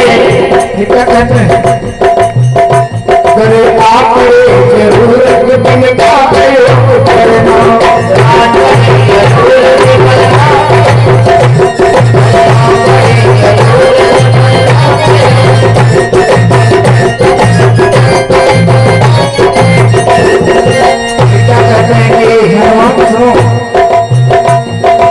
देना है वो निशानी धीरज भी है बढ़ाना, देना है वो निशानी धीरज भी है बढ़ाना, देना है वो निशानी धीरज भी है बढ़ाना। कोई चिन्ह भी है लाना, लाना इंतजाम करना, कोई चिन्ह भी है आना, लाना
तो इस प्रकार से जामवंत जी ने उचित शिक्षा दिया हनुमान जी महाराज को, और उस समय हमारे भक्त ध्यान देंगे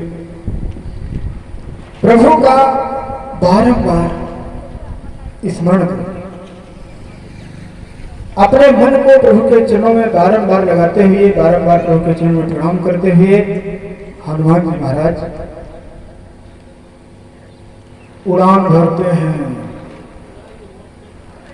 प्रारंभ होता है सुंदर कांड, रामचरितमानस का 5वां सोपान ये सुंदर कांड है। अब इसमें अगर इसकी चर्चा विधिवत हो तो कम से कम 3 दिन का समय होना चाहिए, वो भी 3-3 घंटे का। लेकिन हमारे भक्त समझेंगे बड़े प्रेम से, श्रद्धा और भाव के साथ। गोस्वामी जी ने पंचम सोपान का नाम सुंदरकांड क्यों रखा, हम पहले चर्चा किए थे, लेकिन थोड़ा फिर समझ लें। पंचम सोपान का नाम सुंदरकांड क्यों रखा, इस पर विद्वानों का विभिन्न मत है।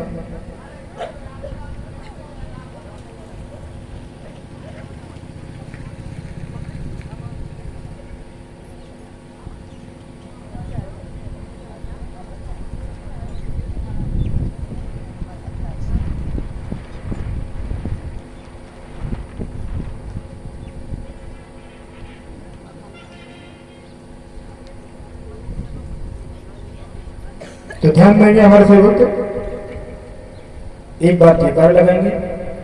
बोले श्री हनुमान जी महाराज की जय हो, श्री बांके बिहारी लाल की जय हो, सर्व श्री आशुतोष जी महाराज की जय हो, सच्चे दरबार जय हो, श्री श्री 108 श्री वासुदेव चाचा जी महाराज की जय हो, श्री तिलक बाबा की जय हो, श्री शुद्ध बाबा की जय हो, श्री तनु सरकार की जय हो, जय जय श्री सीताराम।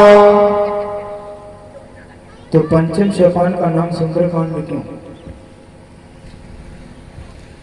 पहला कारण ध्यान से सुने, सुंदरकांड क्यों रखा नाम इसका? ये लंकापुरी त्रिकूट पर्वत पर बसी हुई है, ये सभी जानते हैं। उस त्रिकूटांचल पर्वत पे 3 पर्वत और हैं। उन 3 पर्वतों का नाम क्या है? पहले पर्वत का नाम है सुबेर पर्वत, दूसरे का नाम है नील पर्वत, और तीसरे का नाम है सुंदर पर्वत।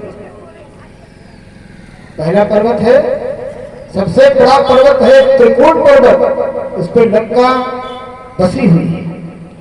और उन पर्वत पे 3 पर्वत है। पहला पर्वत सुबेर, जिसपे सुबेर पर्वत पे जो रावण और श्री राम जी का युद्ध होता है वो सुबेर पर्वत है। और जो दूसरा नील पर्वत है, उस नील पर्वत पे सभी राक्षसों के जो है मकान स्थित है। फिर जो तीसरा सुंदर पर्वत, जिसका नाम है सुंदर पर्वत, वो है अशोक वाटिका। उसी सुंदर पर्वत पर अशोक वाटिका निर्मित है, और वहीं पर माता जानकी अशोक वृक्ष के नीचे बैठी सुंदर पर्वत पे। और वहीं पर सुंदर संवाद मां जानकी और हनुमान जी महाराज का होता है। इसीलिए इस कांड का नाम सुंदर कांड को समझ लेते हैं, क्योंकि इसमें सुंदर चर्चा होती है, सुंदर संदेश मिलता है, सभी को प्रसन्नता होती है, इसलिए इसका नाम सुंदर कांड रखा गया। और दूसरा भाव समझे, आजकल लोग प्रत्येक मंगलवार को सुंदर कांड का पाठ करते हैं, लेकिन थोड़ी थोड़ी बातों पर घर में भाई भाई में लड़ाई झगड़ा कर लेते हैं, तो कहेंगे कि हम सुंदरकांड का पाठ करते हैं, कहेंगे प्रत्येक मंगलवार को पाठ करता हूं, लेकिन पिताजी का कहना एक नहीं मानते हैं। पिताजी अगर कुछ कहते हैं तो क्रोध करते हैं, माता की आज्ञा का पालन नहीं करते हैं और कहते हैं कि हम सुंदरकांड का पाठ प्रत्येक मंगलवार को करता हूं। तो इस प्रकार पाठ करने से कोई मतलब नहीं है। और सुंदरकांड कहां पर है? सुंदरकांड ये नहीं कि आप पाठ करो तो वहीं पर सुंदरकांड है और परिवार में सब अंदन है, कुमति का प्रसार है, तो सुंदरकांड का पाठ करने से कोई लाभ नहीं। ध्यान दें कि जिस परिवार में सुमति होगी, जो बड़ा बुजुर्ग अपना प्रस्ताव छोटे के सामने रखेगा और छोटा व्यक्ति उसको बड़े प्रेम के साथ, श्रद्धा के साथ स्वीकार कर लेगा, वहां पर से समझ लीजिए कि अनवरत सुंदरकांड का पाठ हो रहा है। क्योंकि आप केवल सुंदरकांड का पाठ करते हैं, लेकिन जो उसमें वर्णन है उसको अपने आचरण में लाते नहीं हो। प्रथम चौपाई है सुंदरकांड की, जाम भक्त के वचन सुहाए, सुन हनुमंत हृदय अति भाए। रामायण एक कुटुंब है, बहुत बड़ा परिवार है। उस कुटुंब का सबसे बड़ा मुखिया सदस्य वृद्ध जामवंत जी महाराज हैं और उनसे छोटे श्री हनुमान जी महाराज हैं। और जामवंत जी ने जो प्रस्ताव रखा, हनुमान जी ने सर झुकाकर के उसको स्वीकार कर लिया। वैसे ही इस परिवार में बड़ा बुजुर्ग ने प्रस्ताव रखे, जो कहे छोटों से और छोटे में प्रेम से स्वीकार कर लें, तो उस घर में समझ लीजिए नित्य प्रति सुंदरकांड का पाठ हो रहा है। उसको सुंदरकांड पाठ करने की आवश्यकता नहीं है। बोले श्री हनुमान जी महाराज जी की। तो ये है सुंदरकांड।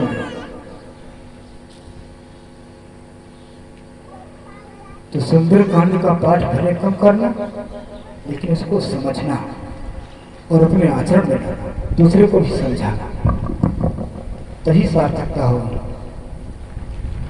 तो हनुमान जी से जो कहा, हनुमान जी बात स्वीकार करते हैं जामवंत जी की। और हनुमान जी कहते क्या है? ध्यान दें कि मैं तो जा रहा हूं और जब तक वापस नहीं आ जाऊंगा तब तक आप लोग क्या करना है कि मैं जब तक लौट नहीं आऊं तब तक यही ठहरे रहना। मैं जब तक लौट नहीं आऊं तब तक यही ठहरे रहना।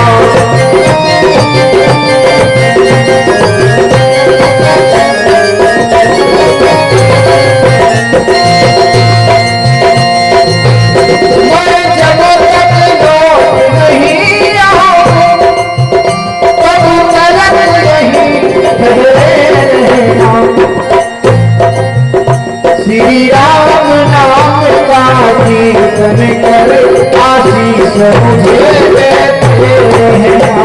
श्री राम नाम का कीर्तन कर आशीष मुझे देते रहना।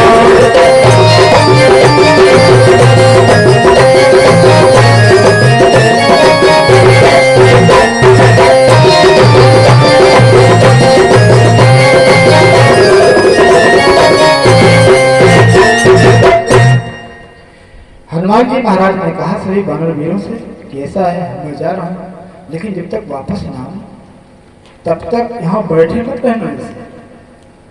श्री सीताराम जी का संकीर्तन करते रहना, और संकीर्तन से जो पुण्य मिलेगा उसी पुण्य के बल से मैं इस 100 योजन सागर समुद्र को लांघने में समर्थ हो पाऊंगा। इसलिए संकीर्तन में लगे रहना तब तक, जब तक मैं वापस ना आ जाऊं। तो ध्यान दें, गोस्वामी जी कहते हैं कि जब हनुमान जी महाराज उड़ान भरते हैं, उड़ान भरने के पहले एक बहुत बड़े पहाड़ पर चढ़ जाते हैं और जय श्री राम कह करके भर लिया उड़ान। गोस्वामी जी कहते हैं कि जय गिरी चरण दे हनुमंता, चले सुगा पाताल तुरंता। पता ही नहीं लगा कहां चला गया वो पहाड़, पातालपुरी में चला जाता है हनुमान जी के चरण स्पर्श से। अब क्या हुआ? अब हनुमान जी महाराज जय श्री राम का जयकारा करके और उड़ान भरते हैं। इधर सभी वानर वीर हनुमान जी को देख रहे हैं, अपने सर को ऊपर उठाए हैं, क्योंकि हनुमान जी बहुत ऊंचाई पर हैं, उनका शरीर भी बहुत भारी है। जिस समय चल दिया लंका की ओर समुद्र को पार करने के लिए हनुमान जी महाराज, उस समय हमारे भक्त ध्यान में देवताओं ने विचार किया कि हनुमान जी लंका जा रहे हैं, लेकिन पहले का परीक्षण किया जाए, परीक्षण किया जाए, देखो कैसा उनके अंदर बुद्धि और बल है। अगर उसमें सफल हो तो ठीक है, तब तो ये लंका तक पहुंच पाएंगे। तो इसीलिए सुरसा को भेजते हैं सभी देवता मिलकर के। और सुरसा कोई और नहीं है, वो नागों की माता है। हनुमान जी की बुद्धि बल का परीक्षण के लिए सुरसा आती है। सुरसा यानी देवताओं सा बन के आई, वो है अहिरों की माता, नागों की माता। जात पहुंच देव देखा जाने कहूं बलभद्र सेखा, सुरसा नाम महीन के माता कठिन आय कहते हैं। और कहते क्या है, आज सुरन में दीन हारा, सुनत बचन कहा पवन कुमारा। जब उसने कहा आज ईश्वर ने कृपा कर दी, हमको भोजन दे दिया हमारे पास, तो हनुमान जी कहते हैं कि राम काज कर फिर मैं आऊं, सीता के सुध प्रभु ने सुन, तब मैं आकर के आपके मुखमंडल पे बैठ जाऊंगा और आप खा लेना, आप बने क्षुधा को अपनी भूख को शांत कर लेना। हनुमान जी तो बिल्कुल सत्य बोले, लेकिन सुरसा को पता हुआ कि ये हमसे बकवास करता है। सुरसा ने कहा कि ऐसा है, आप हमको पागल मत बनाओ, हम आपको जाने दें, आप बाद में आने वाले कहां, इसलिए मैं आपको खा जाऊंगी। हनुमान जी ने कहा कि ऐसा है, प्रभु का कार्य परमावश्यक है और आप थोड़ा विचार करो। उसमें कहा कि ऐसा है, आपके लिए परमावश्यक है प्रभु का कार्य और हमारे लिए परमावश्यक है हमारी भूख। अब हनुमान जी ने बहुत प्रकार से समझाया, लेकिन वो सुरसा मानती नहीं है। तो हनुमान जी ने कहा कि ठीक है भैया, अपना मुख खोलो और हम आ रहे हैं आपके मुखमंडल में, आप हमको खाइए, खा लो। उस समय सुरसा जो है अपने स्वरूप को बढ़ाती है, इतना बढ़ा दिया, जितना बढ़ाती है वो उसके 2 गुना हनुमान जी होते जाते हैं। 16 जोजन मुख तुरंत पहुंच 32 भय। जितना स्वरूप अपने मुख को बढ़ाती है सुरसा, उसके 2 गुना हनुमान जी तुरंत हो जाते हैं। लेकिन 7 जोजन तही आनंद की ना, अति लघु पवन सुत लीना। 100 योजन का मुख कर डाला जब उस सर्पों की जननी ने, 100 योजन का मुख कर डाला जब उस सर्पों की जननी ने। उस समय बुद्धि से काम लिया श्री महावीर बजरंगी ने, उस समय बुद्धि से काम लिया श्री महावीर बजरंगी ने।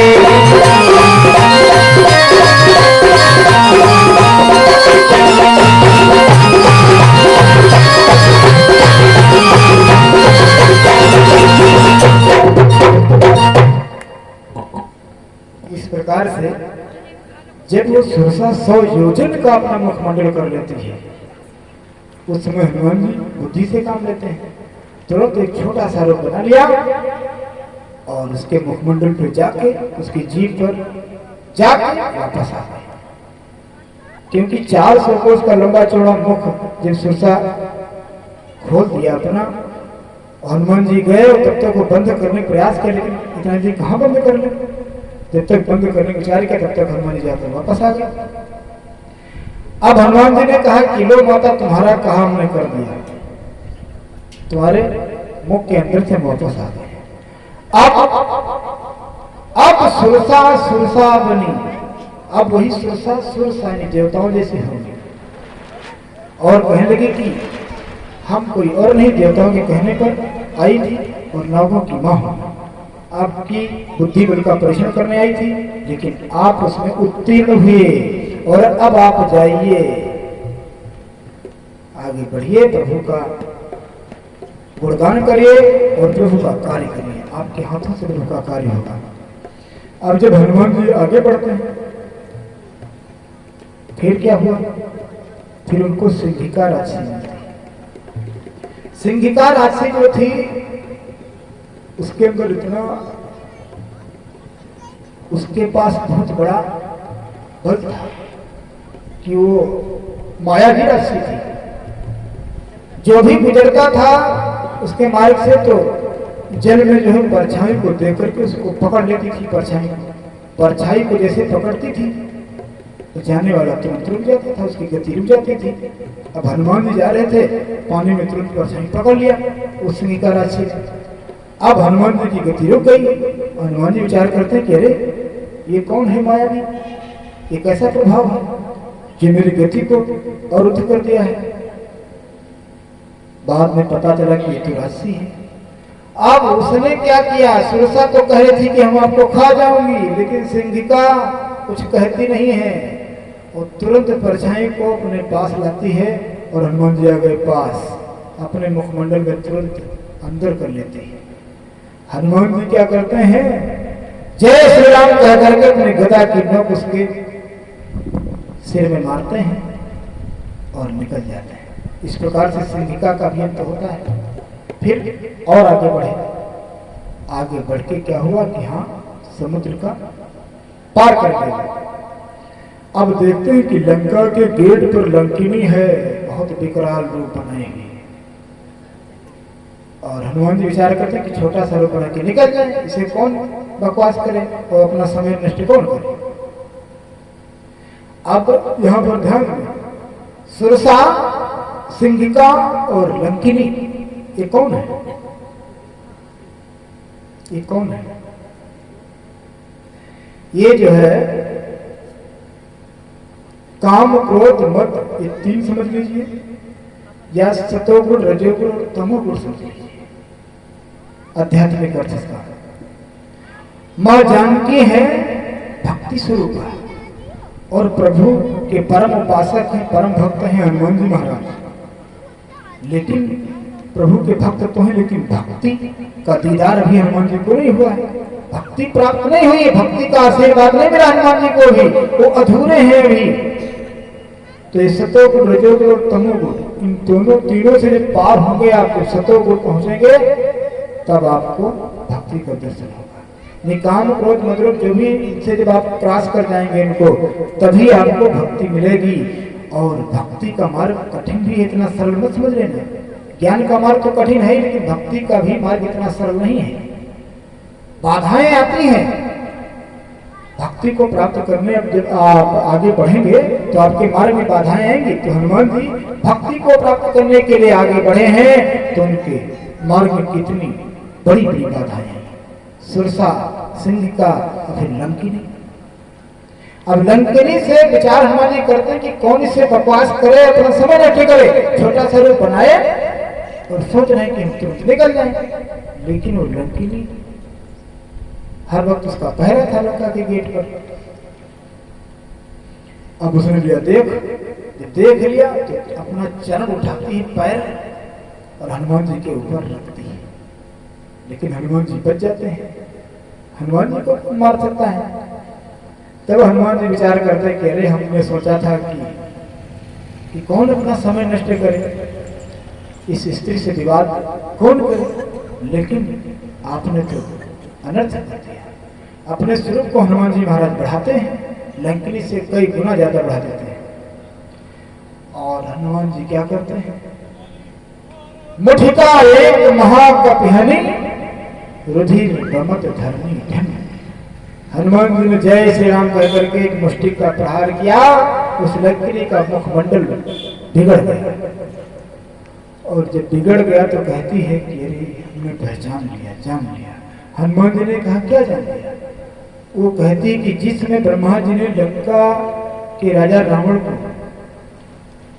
आधिपत्य बनाया था लंका का, उस समय हमको भी बताया था, हमको वरदान दिया था और हमने उनसे पूछा था कि कब तक हमको जो है लंका के गेट की रखवाली करनी पड़ेगी।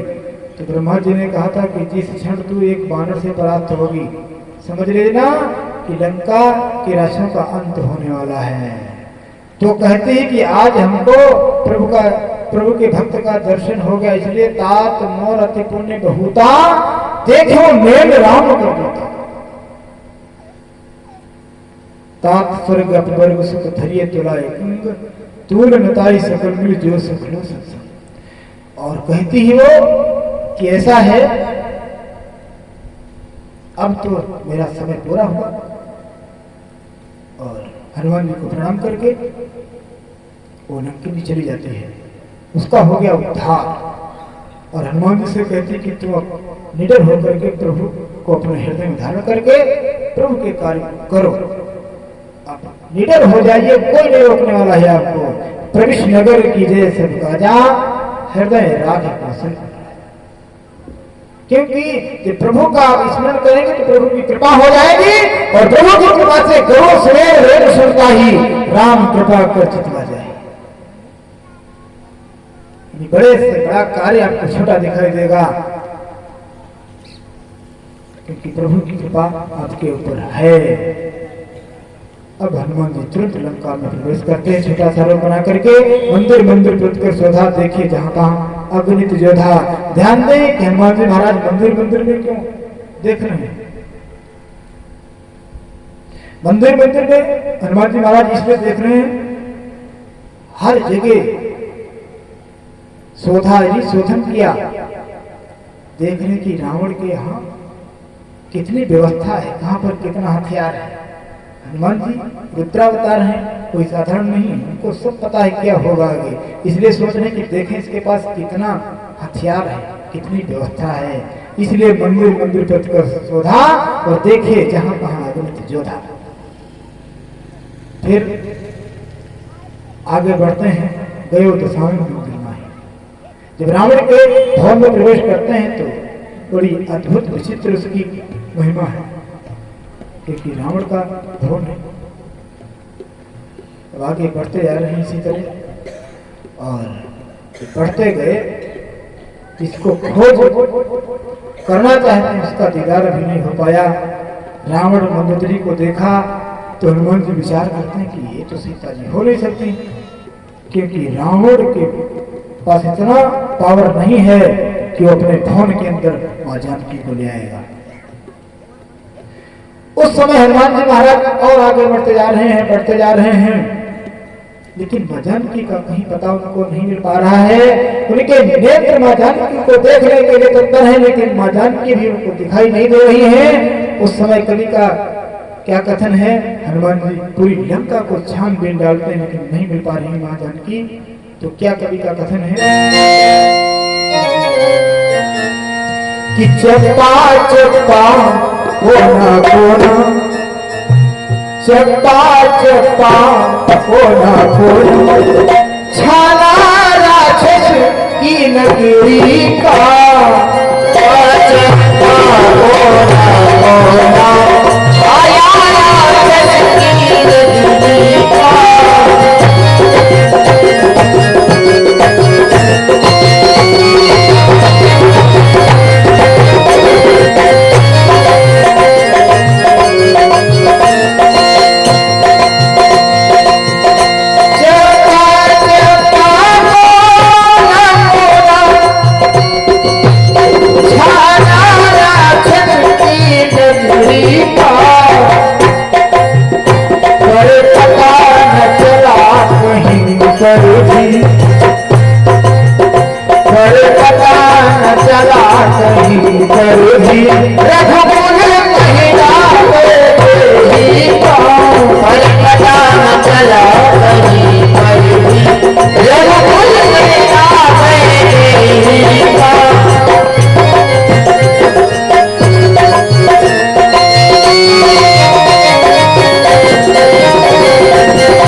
हनुमान जी ने सब जगह खोज डाला, लेकिन मां जानकी उनको दिखाई नहीं देती। अकस्मात उनकी दृष्टि पड़ती है एक भव्य भवन पर। देखते क्या है कि राम राम सीता राम लिखा हुआ है उस भवन पर। भवन की दीवारों पे राम राम सीता राम लिखा, शंख चक्र गदा पद्म सब चिन्ह अंकित हैं। हनुमान जी ने विचार किया कि यहाँ पर प्रभु का भक्त है। अब हमारे भक्ति ध्यान दें, जब हनुमान जी ने देखा कि सीता राम लिखा हुआ, इसका मतलब यहाँ कोई भक्त है, लेकिन लंका निश्चय नहीं करने वाला, यहाँ कहाँ सज्जन कर पासा। हनुमान जी सोच रहे हैं, हनुमान जी मन में विचार करते हैं। लेकिन उसी समय विभीषण जी जाग जाते हैं। राम राम तहि सुमिरन कीन्हा, हृदय हर्ष कपि सज्जन जीना। उस समय राम राम सब उच्चारण करते हैं विभीषण जी महाराज, और हनुमान जी ने जब सुना राम राम तो समझ गए कि प्रभु का भक्त है, और बड़ी प्रसन्नता हुई। और जब प्रभु का भक्त है तो इससे मिलना बहुत जरूरी है। और जब हम यहाँ आए हैं, हम यहाँ सभी से अपरिचित हों और एक अपना परिचय वाला हो जाएगा तो बहुत अच्छी बात है। बिना परिचय के काम से तो नहीं होगा। एक भेदी की आवश्यकता है कि उससे भेद जानता हो तो हमारी मदद करेगा। तो हनुमान जी महाराज क्या करते हैं, अपने स्वरूप को बदलते हैं, ब्राह्मण का रूप बनाते हैं और विभीषण जी के दरवाजे पर पहुंचे। तब तक विभीषण जी महाराज अपना गेट खोलते हैं तो देखते क्या है कि एक साधु महात्मा ब्राह्मण तो बड़े प्रसन्न हुए, और वो भी परम ज्ञानी थे। कहने लगे कि ऐसा है, प्रभु की कृपा हो गई है, क्योंकि प्रभु की कृपा से ही संत महात्माओं का दर्शन होता है। काफी देर तक वार्तालाप हुई हनुमान जी के और विभीषण जी की। हनुमान जी ने कहा कि ऐसा है, हम श्री राम जी की परम प्रिया मां जानकी जी का खोज करने के लिए यहाँ आए हैं। अगर आपको कुछ पता हो तो बताइए। अब विभीषण जी को तो सब कुछ पता ही है, पूरा पता ठिकाना बताते हैं और कहते हैं कि हे हनुमान, हमने तो आपको पता बताया, लेकिन आप कृपा करो, जिस प्रभु के सेवक आप हो उन्हीं के चरणों में मुझको भी पहुंचा दो, इतनी कृपा कर देना। क्योंकि अब मोह भाव भरोस हनुमंता, बिनु हरि कृपा मिले नहीं संता। कि प्रभु की कृपा इतनी हुई तो आपने हमको दर्शन दिया, और अब आप इतनी कृपा करना कि उन चरणों तक मुझे भी पहुंचा देना। और अब आप जाइए सीता मैया से मिलिए। हनुमान जी तुरंत अशोक वाटिका का प्रस्थान करते हैं और देखते क्या है, माता जानकी को दूर से ही देख लिया हनुमान जी महाराज ने कि अशोक वृक्ष के नीचे बैठी है मां जानकी। उसी वक्त हनुमान जी मिलना चाहते हैं, लेकिन क्या हुआ, देख लिया कि लंका का रावण जो है अपने सभी समुदाय के साथ आ रहा है। तो हनुमान जी ने विचार किया कि माता भी है और जो राक्षस भी है, तो अब हमको छिप जाना चाहिए। तो हनुमान जी महाराज तुरंत अशोक वृक्ष पर चढ़ जाते हैं, जिस वृक्ष के नीचे मां जानकी बैठी हैं, वहीं पर उसी वृक्ष पर हनुमान जी महाराज चढ़ जाते हैं और पेड़ पर छुपे हुए हैं। तब तक रावण आ जाता है। रावण सभी निशाचरियों से कहता है कि सीता की विधिवत देखभाल करो, रखवाली करो। फिर सीता जी से क्या कहता है रावण कि सुन सीता, तू मेरी बातों को मान ले, नहीं तो हम तुझे मृत्यु दंड दे देंगे। इस प्रकार से रावण बार बार मां जानकी को डराता है, धमकाता है। हनुमान जी मन ही मन विचार करते थे, मूर्ख रावण, माता सीता के शरीर को आप टच नहीं कर सकते और उसके पहले ही हम तेरा अंत कर देंगे।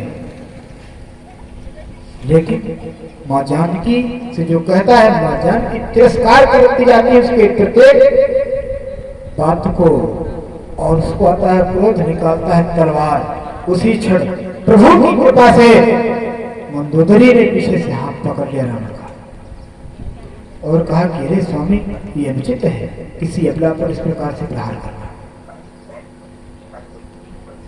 उस समय रावण सभी निशाचरों से कहता है कि 1 महीने का समय हम दे रहे हैं आप लोगों को, इनको समझा दो। और सीता जी से भी कहता है कि 1 महीने का समय है, अगर आपने कहना मेरा नहीं माना तो हम तुमको मृत्यु दंड देंगे।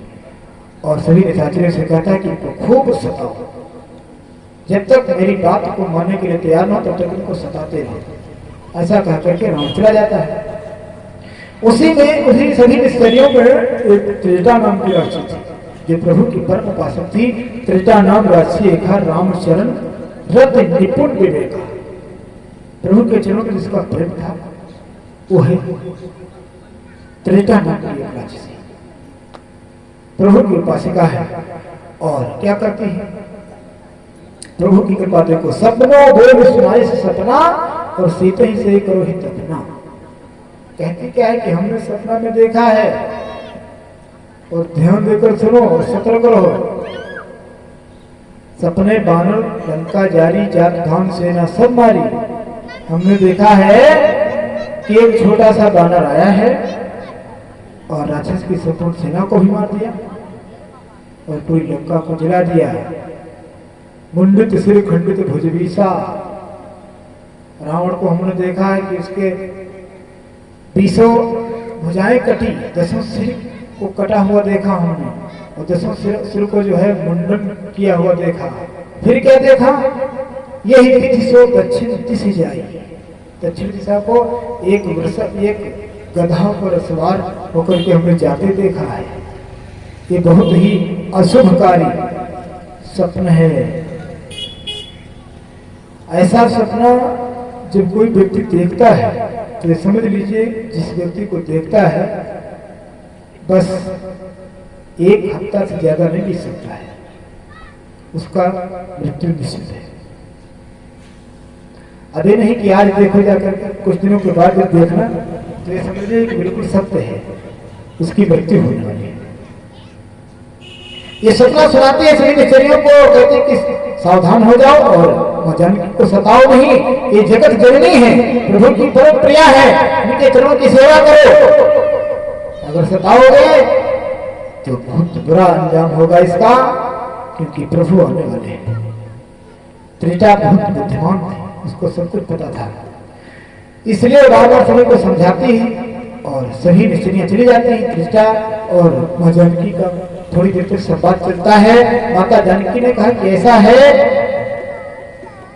हे त्रिजटा, अब हमसे ये दुख सहा नहीं जा रहा है। त्रिजटा को मां जानकी माता कहती थी कि हे मां, अब थोड़ा कृपा करो और हम चिता बना रही हूं और आप केवल अग्नि लाते।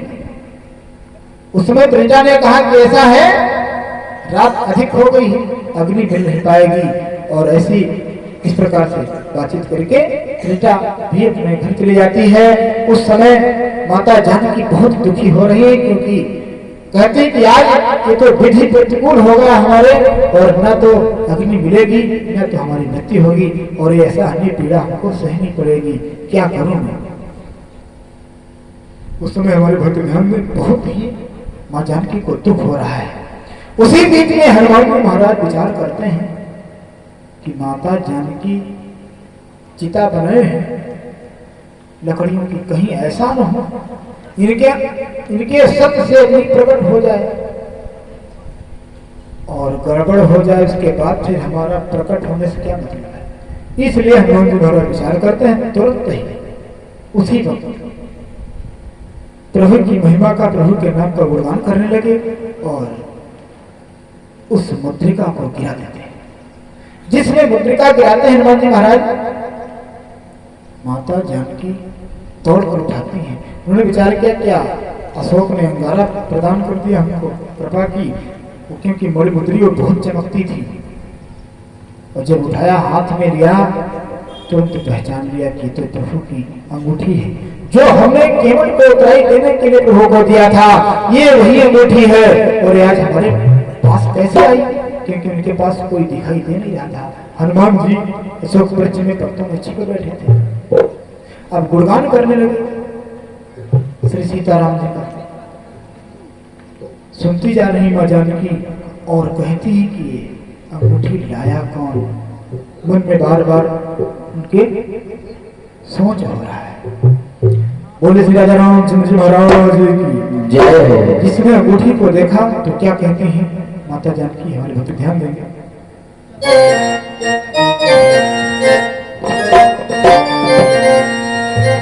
कि सीता सोचे मुदरिया कौनी वरिया से गिरी